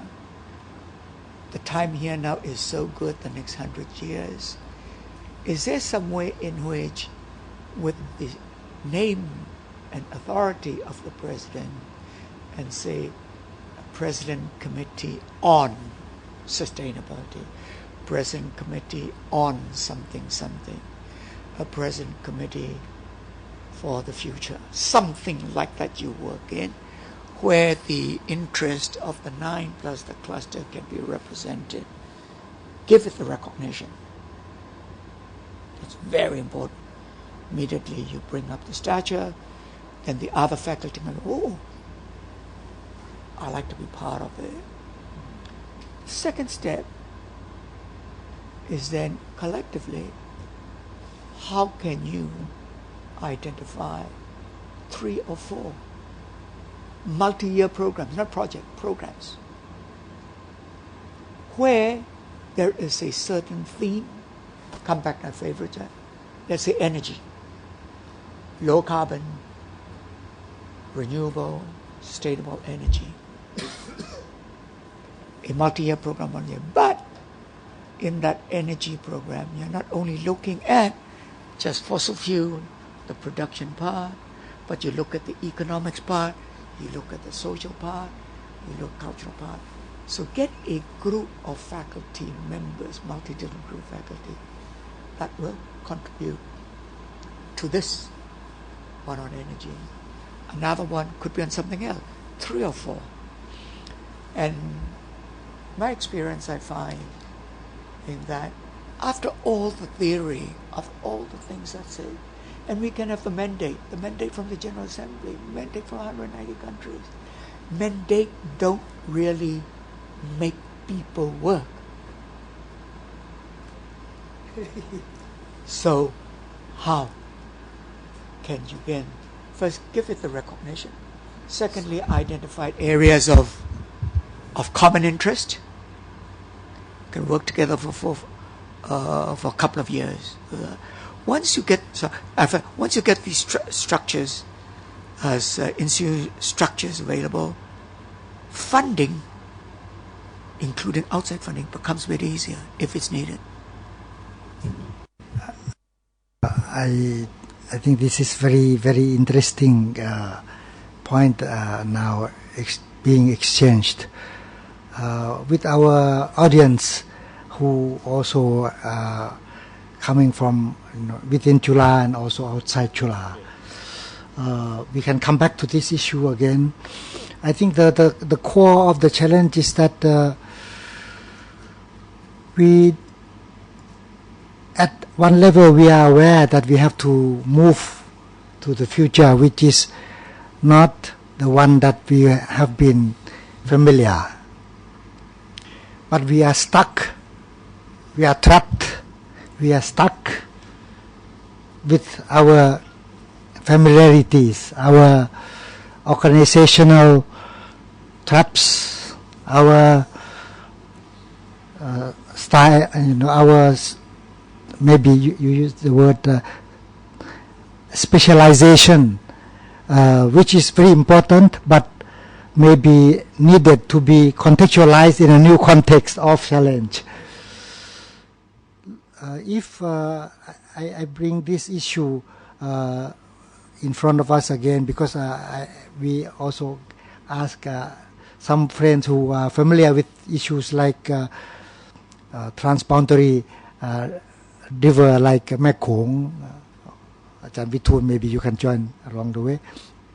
So I would like to put the challenge that Professor Netun put forward to us, and linking with this, how can we identify and also overcome together some issues are not quite recognized, but when we try to move, it seems that we need some new ways of creating bridges, not only bridges among the buildings, but bridges among the deeper concern. So maybe the best way you implied that is to have a few thousand people death disaster. That can be a good trigger, but for a challenge of a university which put itself in the context of intellectual or in learning mode. So how I think that challenge is very, very important to try to imagine this. So I just say this, that if we are aware of the traps, we can overcome it somehow. If we are not aware, we sometimes keep fighting on wrong issues. So when you started, you used the word, I will come back, I will ask the audience to also join, Ajahn Vithoon and some others, Somporn and others. You use the word boundaries. You start the word with I put here, boundaries of our thinking. Boundary of our thinking have been impacting us in some way that sometimes make us live in unaware or invisible trap, or even conceptual prisons. I put this in the context of Thailand when you use the challenge was related to vision and leadership. And oftentimes we look at the political leadership as the most important thing. And you have already said that maybe even UN, you do not suggest that it could really be it could provide it. So political leadership may be needed, but sometimes it's not there. So the challenge is how university can become a part of that leadership, but not political power in a sense, but different kind of power. And in that sense, I think the question you posed earlier from the start would relate to this issue of how our university, our friends here, within university, but outside university as well. Some are new generations of people working. Because university alone also have its own world. It's not so much aware of the outside world. I think so. Even now, some friends here, Ajahn Chakapan, Ajahn Vitya, I heard they're making efforts to talk about new ways of measurement, not be trapped by world-class indicators of publications alone. So that kind of thing, I think, it opens something quite interesting. So my question, my point here is that putting the concern of Professor Netun in the concern of our region in Thailand and also in the region, and in ASEAN, which is very much bureaucratized, very much formalized, and the reality of communities of people and the reality of the talk shop are very wide. The gap is very wide. So how can we think together in the sense that maybe at certain issues like Mekong River, or at certain issues of something that we share, because in our context sometimes we are very much inward looking of Thai, our own national concern. That is important, but sometimes make us not easy to deal with the issue that Thailand may be a factor of, maybe a problem factor in some context of the region. So with that, I would like to ask our professor here in the room to also bring the challenges a little more in the broader context, and then we can still see it as a challenge for a university like Chula, but relents more on how to work together, that we can move ahead.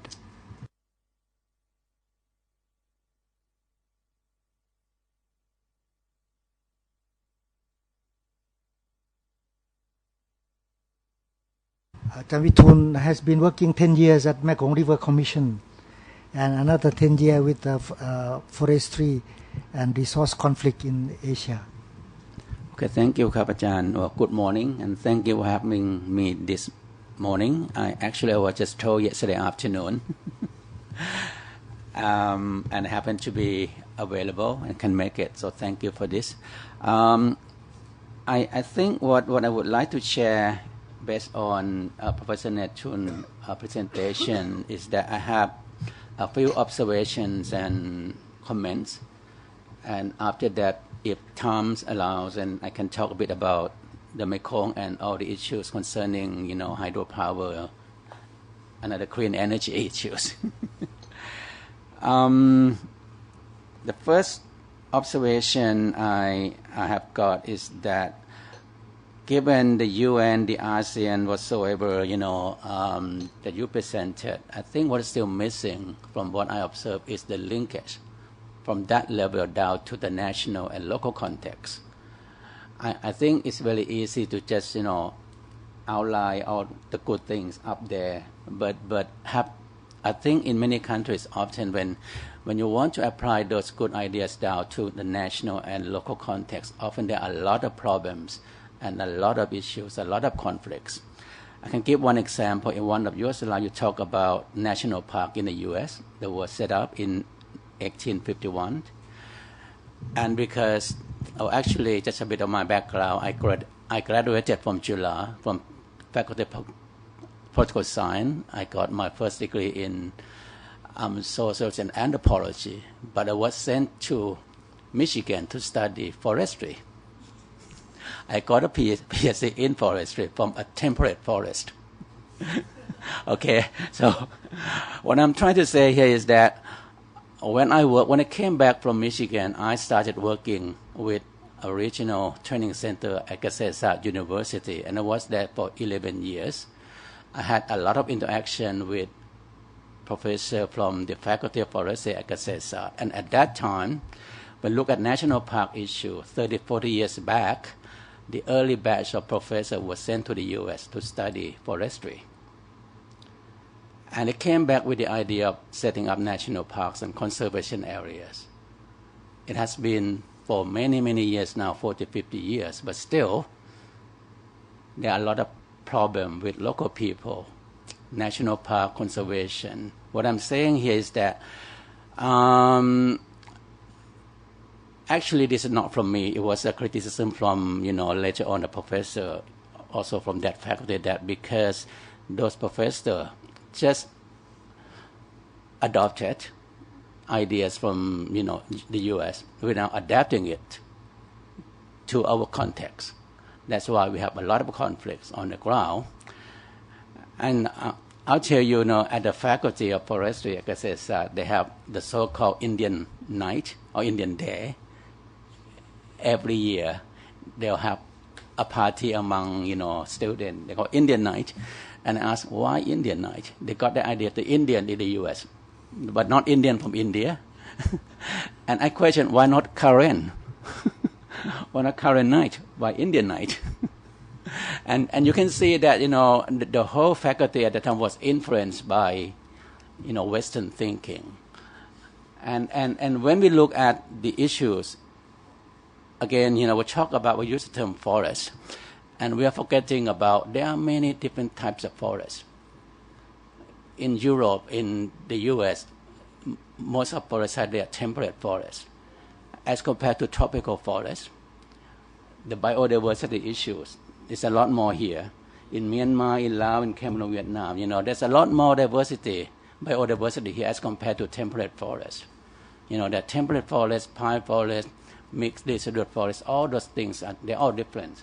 So I think this is the thing that is, I think later on I'll come to the interdisciplinary thing. I don't know whether I'm lucky or what, that I was kind of sent to study. But with my social background, I think that helps a lot, that I can now relate to, forestry issues and social issues, which is quite useful in a way.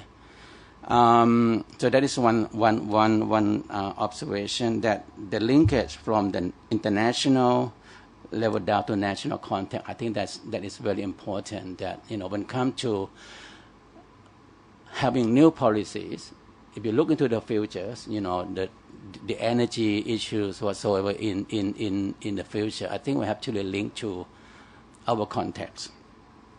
The next point I would like to make quickly is about perhaps the Mekong that I worked on forestry for 11 years, and then I went to Laos. I lived in Laos for another 11 years. I worked on trans-body water issues. And again, during the last 5-10 years, I think you have heard a lot about Sayaburi Dam and, Don Sahong Dam, dams in China, dams planned in Laos, and all those things. And I attended many meetings, and every single person from Laos, when they came to the meeting, they said the same thing. We want to be battery of Southeast Asia. That's, of course, from the government policy.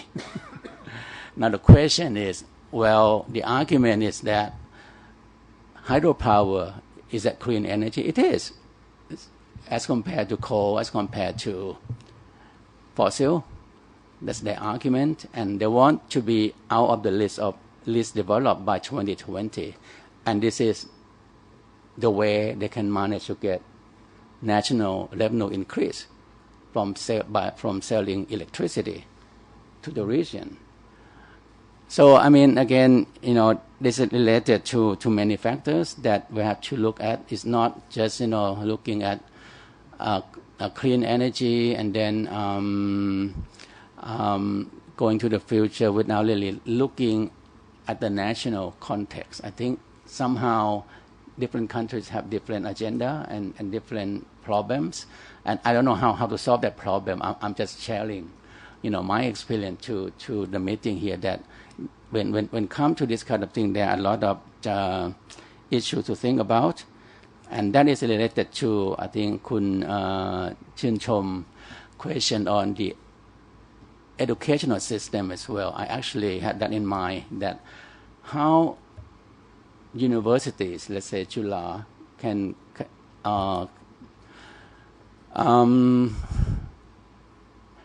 set or have more interdisciplinary, subjects, in that way. I worked with the Mekong for many years, and I work with many water engineers, and they're really water engineers. They are the only thing of water, nothing else. Okay, and they don't have human skills. So this is the problem, that we a few weeks ago, the new president kind of ran over and organized meeting with different groups of people, and I happened to be there in one of the meetings, and the president presented the vision for the next 4 years, right? On what you want to be and want to achieve as a mission, vision, and then with indicators as well. Now, I think the very first thing is about to produce kind of high quality students. And again, the question I have is that, are we still producing students based on each discipline?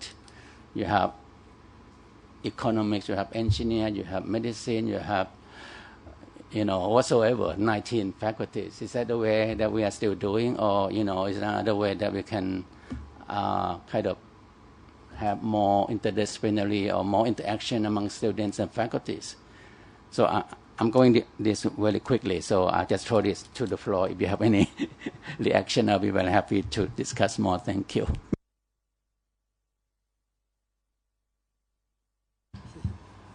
I think these are very good observations at the global level, down to the national level, and even down to the village level needs considerably strengthening. But it's easier said than done. From a national level down to the village level is already difficult enough, but doesn't mean that it should not be. So I see one concrete example here that from the national level, the SDG was just adopted less than a year ago. Here you are at Chula, already looking to 4 or 5 of the goals 1 year, and already seeing how can move forward. To me, I think this is fantastic thinking and progress. So I am not that, I am hopeful that what is happening at the international level give the idea, give the concept that could be taken care of. I veer 1 minute to what Ajahn Surichai said about power, University of Power. May I add another word? Influence. That's where the universities have a rightful place to influence thinking, particularly influence the thinking and the actions of the decision makers of tomorrow. Chula can have all the power, but it may not influence an individual student. Power has a limited time. 4 years, 6 years. Influence is lifelong. This is what universities has a role to influence. Question, influence what? Here, suggesting, so this is what I want to use, university. So your first point. Your second point about forests, very well taken. What makes up forests is trees. You know that there is no international definition or quote-unquote criteria of what is a tree. I can tell you this because I'm still pushing FAO. No definition of what a tree is. If you do not have a technical definition, legal definition, economic, political definition of what a tree is, how can you manage the forest? In 1991, in April, I was helping the chairman of one of the working committees to prepare for the Rio Earth Summit. It was the Committee on Forestry. Nobody could agree on forestry. From boreal forest, temperate forest, tropical forest, all had different. So we had to come back in the evening for a night session, which is very difficult in April. Geneva is so beautiful. Everybody don't want to come back to, but we said we will, and we get the interpreters. So we started at about 8 o'clock, and we said we'll only go for 3 hours till 11 o'clock. We had a room of 220 people. 400 turned up. The chairman was the ambassador from Guinea. I sat next to him. The whole question was protecting forests all over. Forests are trees. So one asked, what are we talking about? Forest. So Nathan, he said, what is a tree? I said, I don't know what the hell is a tree. I'm a chemical engineer. So in walked the director of the forest department of FAO, Jean Longley, French guy. He squeezed himself in. So I told the chairman, I said, you see the chap walked in with white hair? He's the FAO Director of Forestry. If anybody should know what a tree is and from a tree to forest, it's him. So Chen said, you at the back there. Could you tell us what our definition of a tree and forest? This guy is a European, not fair, white guy. Don't think he's been out in the... His face turned red. Because he said, I'm sorry, we're still working on it. Because why? The delegate from Mexico, the Director General of Forestry, said, in my country, the Catcus, where we make the best tequila, where we make the best clothing, and certain parts of fruit we can eat it. That Catcus tree is a tree. The Filipinos say, wait a minute now, coconut is a tree. Is that a tree? Is palm oil a tree? So we're having these terms of forest, sticks, etc. We train them. I'm sorry, all the universities, you go to the universities that I've been to, they're still talking about forest. Let's talk a little bit of more basic tree. What is a tree? So that's number one. The Mekong. I know a lot about the Mekong. I'll tell you why. I established the Mekong River Commission. Once when I joined UNDP in 1993, after the Vietnam War, the 4 riparian countries got together and they said they want to convert the interim Mekong Secretariat, which was in Bangkok. It has kept, converted into a permanent one. So they asked UNDP to help them. I provided $2 million a year for 3 years. And they asked me to chair it. I chaired all the political, diplomatic negotiations, and my colleague chaired the technical.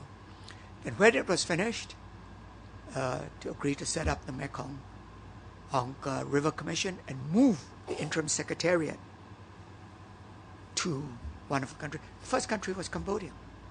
We moved it there. The deputy prime minister pushed, and we got it.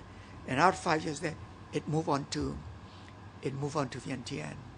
So I know, let's compare the problem of the dam. Oh my God! Particularly Article 2 of the Mekong Rivers Agreement, just Article 2. So yes, we know there are a lot of problems. Nothing is perfect, institutional or anything else, but at least it starts the process for us to move forward and to make it better and better. My name is Liu Ning, and I'm from UNEP Bangkok office here. And I'm following what Professor Shuichai mentioned in the beginning, that the plastic waste issue. Every year, there are about 280 million tons plastic produced in the world. Only small part of the plastic recycled, and about 10 to 25 million tons waste plastic go to ocean. So cause huge problem. So we talk about the behavior change of individuals and also about the CSI, about the companies. But for individuals, we wish to have a very convenient life. For the company, they need money. So personally, I don't see much hope that not is the capitalism that to make money, consume more. So for the environment, the consequence of the common tragedy. So what's your advice?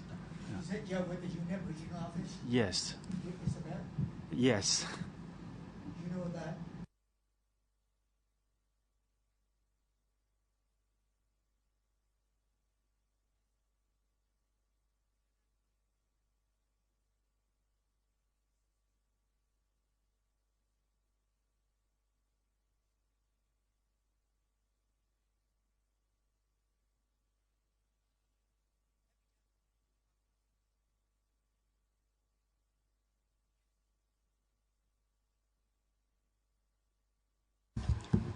here, everywhere, even United States, if you want in here, you want a coffee drink and oliang in Myanmar because they put it in a plastic bag put a straw in the tire, and it's very convenient.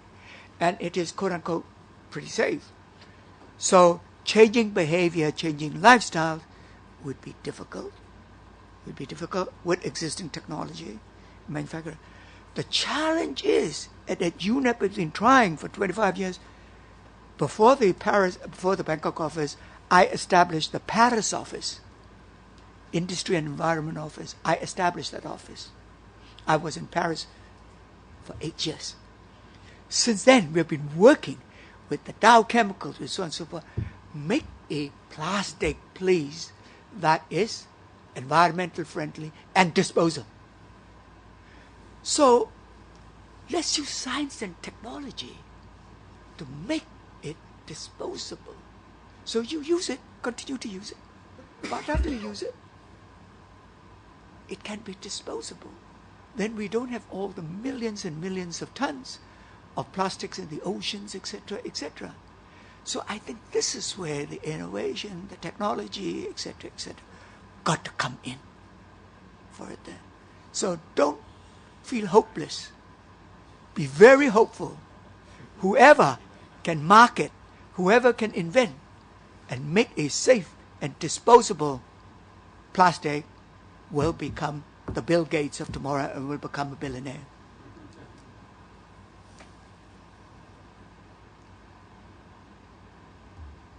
Okay, so from what I hear from this forum on many other issues, and especially the role of Jula, is that we have the role to not only educating our students, but also the public to bring awareness, but how to educate them. And Khun Vithoon mentioned about the gap between transferring knowledge from the west to the east or the north to the south.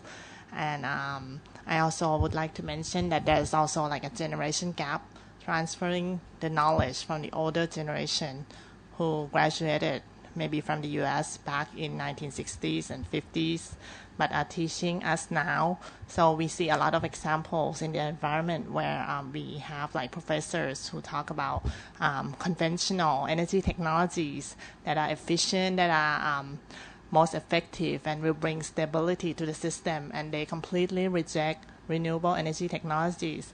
And the younger people are shouting renewable energy technologies are cheap, are efficient, and we can convert toward maybe 60% or 100% renewables now, but there's still that gap. So I think the role of knowledge or education is also how to bridge this gap, how to transform so that younger generations have more voices as well. And Khun Chinchom mentioned about liberal arts education. I think that's might be one of the goals of going toward interdisciplinary. Liberal arts education allows people to go from engineering towards social science. They allow people to open their mind and interact more. You have like maybe philosophy major who graduate from liberal arts colleges in the US who become tech entrepreneur, who manage to get programmers and scientists together to found a company that address environmental problems. I think these are the kind of graduates that we need to produce. We need to have like social scientists who do not fear technology, social scientists who can talk in technological terms, and also technologists who can also understand people, understand the environment. And with that, I'd like to ambush people more by maybe the representative from South Forest, what you're doing in terms of reaching out or capacity building related to the environment.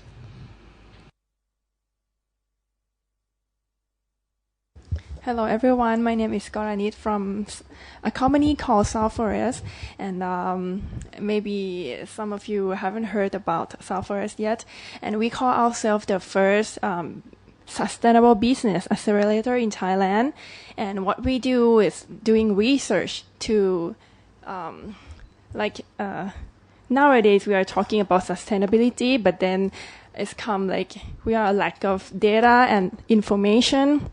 And what we're trying to do is to create data, information from research about a sustainability issue and try to translate the information to business and to see to make them see and realize why they have to transform, why they have to go green and make their business more sustainable. And may I give some example of our research in the past?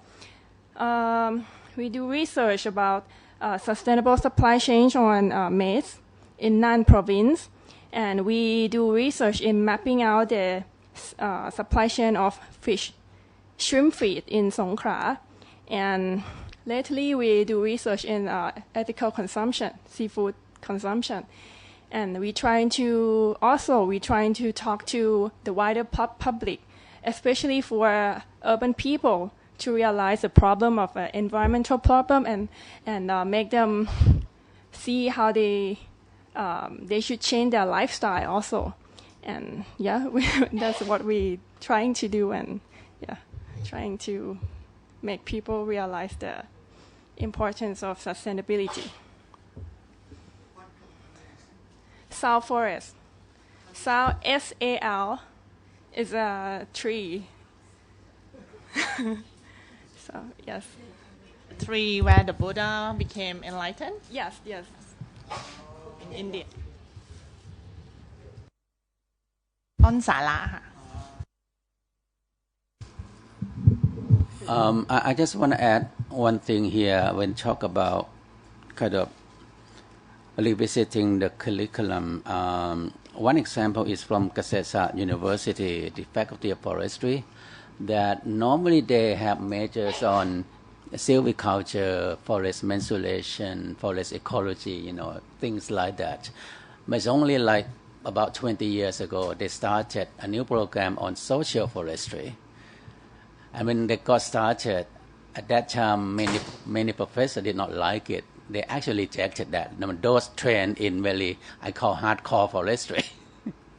It was not very easy at the beginning, but until now, they have a major on social forestry that they cover, human dimension on that. But of course, at the beginning, it was not easy to attract students because students are selected to study forestry. They normally look for real forestry, but not the social thing. But now they have that major. So I don't know if July, in the future, can think of if you have a faculty on environment, you can add something to that, or just to add, another dimension into it. That may be another way of doing it.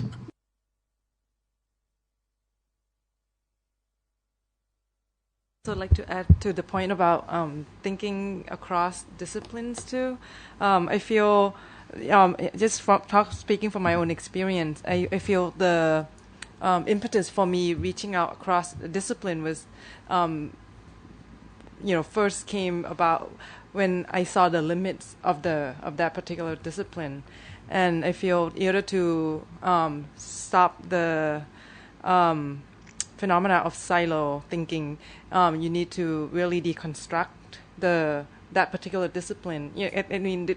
All disciplines need to be deconstructed, and then by seeing the limitations of each discipline, that's when you start to be curious about what else is out there. That's when then I think it will happen more naturally when you're curious about what else is out, what else is the solution to the problem that you may have. Just my 2 cents. Thank you. Maybe we can hear more from the younger participants, the students, or any other thoughts or reflections or questions? Hello, my name is Bank. I'm currently in Thammasat University in the Faculty of Global Studies and Social Entrepreneurships. So it's a very new faculty which is start about the global complexity,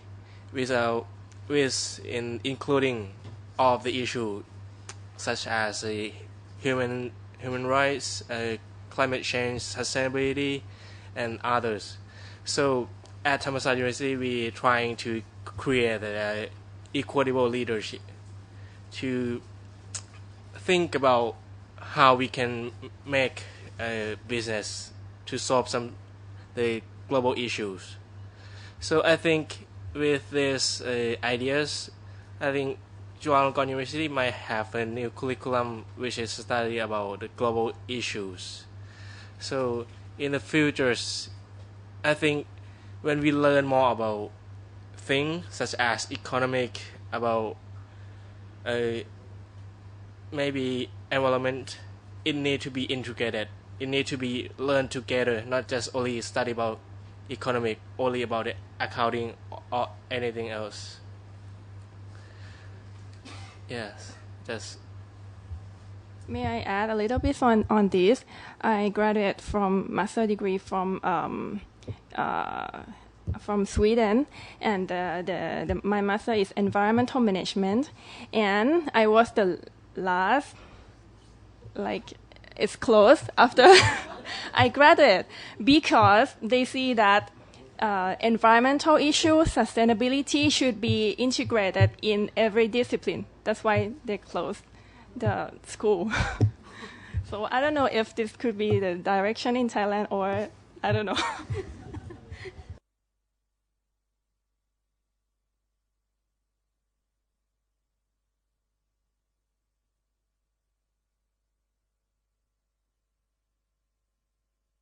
You graduated from Sweden, right? Okay. I think in those countries, I mean, in the North Europe and also in European country, they think like sustainability is combined to everything. So in that case, they can combine all the issues related to the sustainability to all discipline.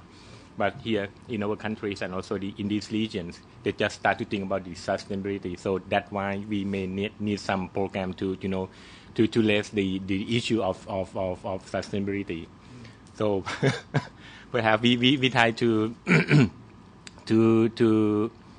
encourage all the young generation to think about the sustainability. So that's why we still need the program on sustainability and also the environmental management.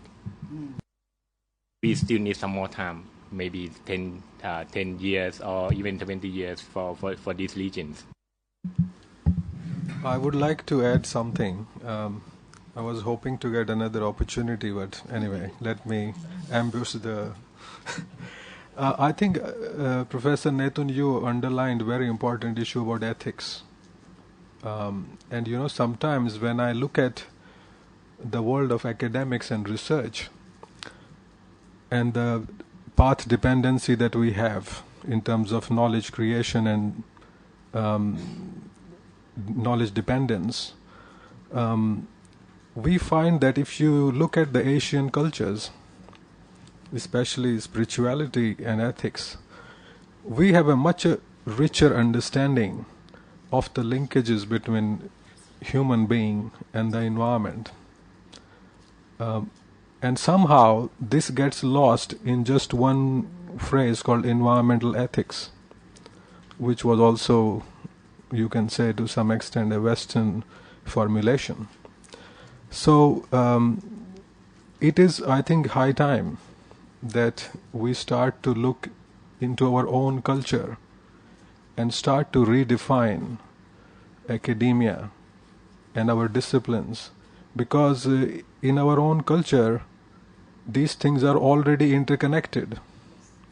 We do not treat our rivers as water resources. We treat them as mother. Yeah, Mae Klong. Yeah, because the Mae word is there. Is also trees. We have the idea of Kalpavriksha as the one which gives us life and fulfills our wishes. So there is so much going on, and people are now increasingly writing about it. There's more and more discussion. So somehow the current paradigm of defining everything in terms of disciplines, I think it has gone. I mean, you was talking about deconstructing the discipline. I mean, the disciplines are deconstructed from, our disciplines are constructed from deconstructing the reality itself. Okay, because the reality is all interrelated. So if you want to start to create a more interdisciplinary or multidisciplinary or holistic, it is I do not have much hope in terms of finding and relating different disciplines to each other, because my experience is that each of these specialized disciplines have become fiefdoms, academic fiefdoms, and they are protected, like some of the wild beasts protect their own territory in the jungle. So if we have to go beyond this, we have to come up with a totally different paradigm. And I liked, your slides on going beyond and going towards. I think those are very good slides, and a lot of thought-provoking is there. But I don't see much hope in following the current track. We can use the science part, but not the way knowledge is created. We can take the principles, but not the knowledge products as they are rooted in the current paradigm. And I think that's something we have to do, because you have worked with UN and governments and so on. You look at the university, the local government, the regional government, subnational government, national government, international organizations, they're all disciplinary. So we train, if somebody does a MA in environment, he is going to work in UNEP. Somebody does political science and he may go and work in governance part of UNDP. So these are the things that we have made the world so easy for us. And until we break down these barriers, we are not going to have a real revolution of true sustainability. Thank you very much.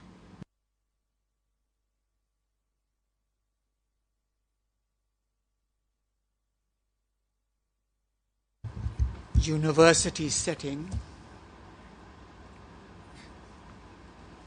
I always want to bring up the importance of wisdom. Last half an hour I heard a lot about knowledge creation, the importance of knowledge, information, etc. But we have not yet talked about wisdom. We can have a lot of knowledge.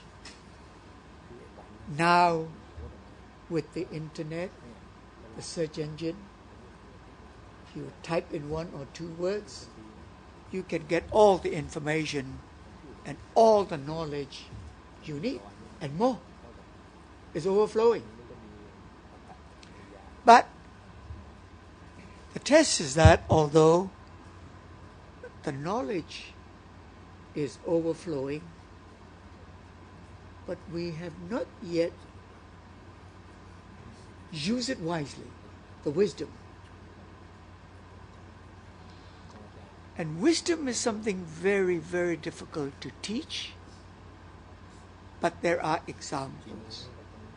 When to use the knowledge, or sometimes when not to use the knowledge, requires wisdom. Because the time and the place may not be right to use that knowledge. Could be outside in another location, but not in this location and at this time. 5 years from now maybe. So there is that wisdom when to use knowledge, when not to use knowledge, how to interpret the knowledge. A sense of history helps a little. Talking with peers who doesn't have to be old or young. A young person could have worked in 10 different jobs, 10 different countries. He or she would have come up with experience. Goes towards wisdom. And wisdom often is not written in textbooks or captured. It's an ephemeral term, but it is something, as a matter of fact, it's a very important one, that when we talk about knowledge, we've got to be fully aware of wisdom. Water, knowledge, is filling up. So many people are dying of thirst because haven't sipped it yet. So, universities, may I come back? Always in universities, on my ideas. Wisdom and leadership. Power and influence. Knowledge and wisdom. Clearly, I don't have to elaborate it, where the universities have the major role, creating the vision,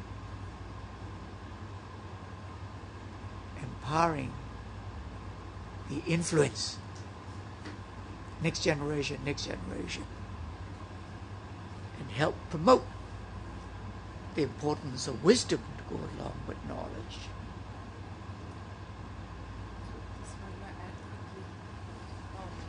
Yeah, I really enjoyed the last two comments about wisdom, and in addition to power and influence, I also would like to add the word humility too to the academic institutions and us all. I feel a lot of wisdom is already here.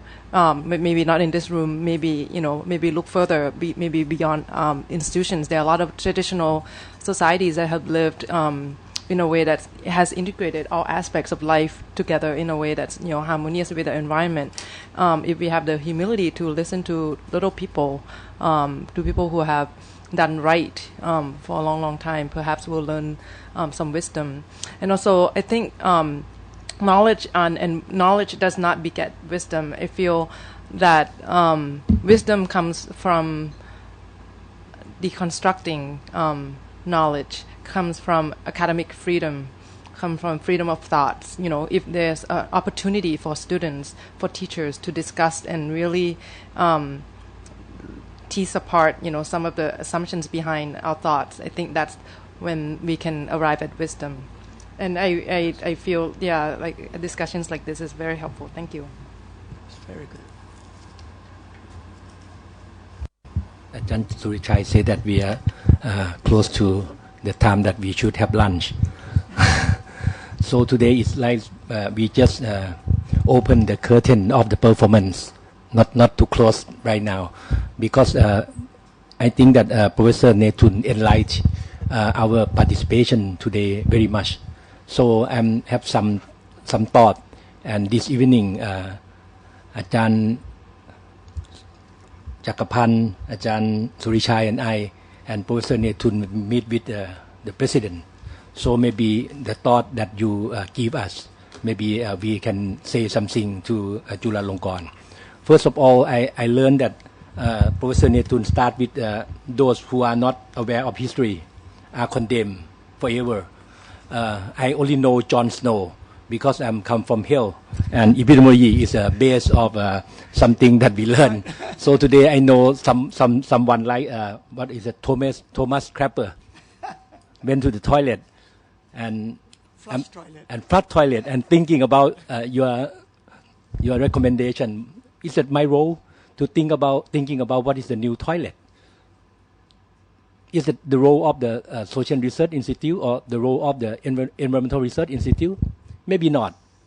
Even you talking about leadership and the other thing is about what is called the leadership and the what you say two things, right? Vision. Leadership and vision, as I learned from this meeting, I think is not enough. Every day we have a power of the leadership and the thought that we give, like vision. But today I have learned that maybe we are not the correct leadership. Maybe we are not the correct person or things that we're going to do. But the word, as Ajahn Chuan Chom mentioned, wisdom is very important. And how can we have a wisdom? I think that today, because of a collective of our people here, it's like we have a collective wisdom, not ourselves, not only Professor Netun, but he tried to create the exposure, is the term that used in epidemiology. Try to create exposure for us to have a contribution to the meeting. And I saw the face of our participants, even the younger from Thammasat University. We usually play football every year, Jula Thammasat. But today we see more about a collective of the intellectual of these two universities to bring the hope, because everyone usually say that we are failure of that, hopeless of something. So as I said, that is a open of the curtain of the performance. It's not performance just for entertainment, but it's performance of our future, which there a big problem. And I learned from Professor Netun that some statistic like we have 1 billion people with 8,000 car in 19,000. But just only 100 years, how can the number of the people is jump up to 6.65 billion, and the car is jump up to 12.5 billion? Only this information, if any media can bring to provoke people in the world or even in Thailand. In our program, the EDS program, I and Ajahn Jakapan work together. We have the other program called the International Program on the Environmental Development and Sustainability. We have one student from Toyota. Now he tried to work with Toyota, how can make a Silom place, less traffic. It can solve the problem or not, I don't know. But some signs already appear that the Toyota, the term is may not correct, lay off the people. So it's something like now, building the car in Thailand is not a prosperous business. Or in the future, what going to do? Like you said last time that it's the end of the fossil. So what is the future? As every minute that he talking about at the beginning, is going to change every time. So it's hard. You're talking about plastic, even something like foam, How can we change the behavior of the people? Also, sometimes it's a safety aspect. Sometimes it's about the pollutant. So the last thing that Ajahn Chuan Chom and Kun Vitun mentioned is keep the finger point back to the university, as we start from Professor Netun says, pillar. So how can we make this pillar strong enough? It's very hard. It's not my job. It's not Ajahn Surichai's job. But I think we as people who share together as a stakeholder can help each other. So the things that I want to propose, and maybe this evening I talk to the president, is we may have a knowledge sharing network, maybe starting from the local. As if you are here as a member, can work together not only today, maybe next time, 2 months, 3 months, or 6 months. But to have a collective wisdom, I think people like Professor Netun is very important to enlighten us, because he has many experience, and sometimes he has a bad experience with the international organization, as he recommend you to leave out. But we say that you should work more there because we can learn to each other. And Dr. Bharat, who's worked at the UN Habitat. So to create the collective wisdom, it needs, as someone said, we should be humility, humble, and work together. So I think this is a good time that in the future we should work together with the support not only from the 9 institute of the Chulalongkorn Research Institute Network, but working with Chulalongkorn University as a whole, and not just only thinking about innovation as an invention. You mentioned about the president 4 strategy, starting from the quality of student, not only student, but he said quality of people in the university also. And number 2 is the innovation. But sometimes we are in the trap, innovation of things, innovation of the tool, innovation of the equipment. But I talked with Ajahn Surichai that we should have the innovation of policy, sustainable policy, wisdom of the sustainability, not just only some kind of tool.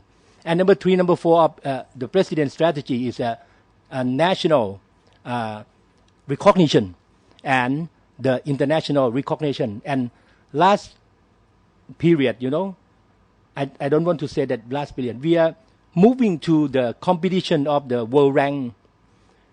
And that's why every time that we fall down from the first world rank university, everyone like your alumni will condemn the university. What are you doing? But they don't know that what is the measurement that they use. So this make, I think, who is going to be the leadership of the university, like the president, will feel very difficult to take his position. Should we be the first, or should we ignore everything about the things that they measure? But anyway, for the national recognition, the vice president of the research said that if we are solve the problem, and we can bring this to tell the international that we have the experience that may generalize or may not be generalized, but at least we can solve the problem in our country. And one thing that Chulalongkorn University are thinking about, but I don't know that it's going to come out or not, we want to have some kind of degree that is not like economics, politics, but I don't know what to call. It's like integrated. Students can come and tailor-made their curriculum by their own. This is very challenging, and I heard that in Stanford, they already start this program. We're talking about, but the question is that after the student graduate, we don't know how to call him, Is that he economist or is he everything, like in Thai we call chap chai. So this is some new thing that we have to concern. Chap chai or not? So this thing I want to share with our friend, who volunteer to come here. And Ajahn Surichai usually tell you next time, not afternoon, but maybe late night, and you come today. You are a very good friend, to come to join with us. So I think at the end, Ajahn Surichai may give something before we going to have lunch, or Ajahn Chakapan also.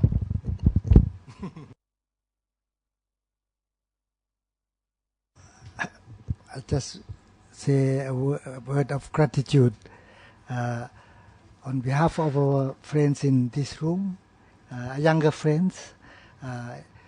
We are very much honored to learn through your discussion and very soft presentation, but very challenging. We also learn about your closeness to Thai society in many ways.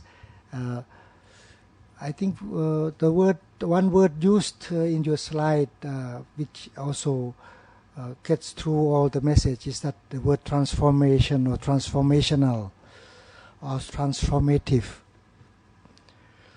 The future may not need Chulalongkorn University.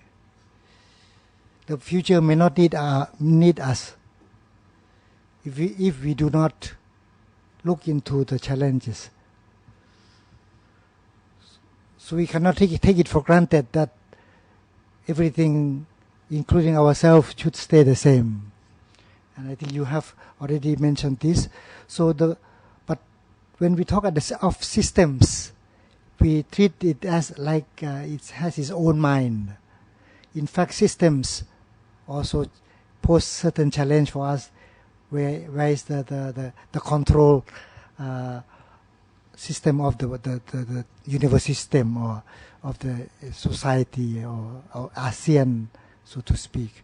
So I think in this way, your word about the cycle of past, present, and future, coming to Pasala. I only learned the Thai language. She say, Sal forest, I don't understand that. I only know Pasala. You see, when I say this, is that we are familiar with the word that we are used to, but in fact it comes from the language during the Buddha time. And to this kind of using certain language that make us realize that moments of learning is around us. Moments of change, past, present, future, is around us, as you mentioned. So if the moments could be turned to be a transformative moments, and no one can order transformation except human agency. So the future may be without human beings.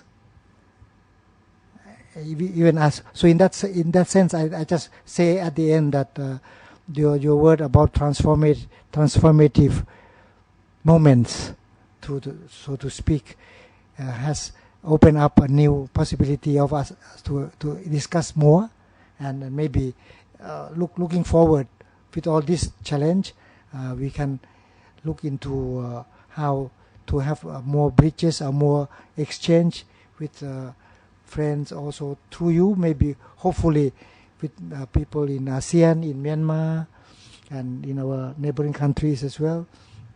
Some friends could not have chance to speak, but I do hope that we will have in the next opportunities. So would you join me in thanking Professor Netun that kindly gave us all the wisdom. So thank you very much.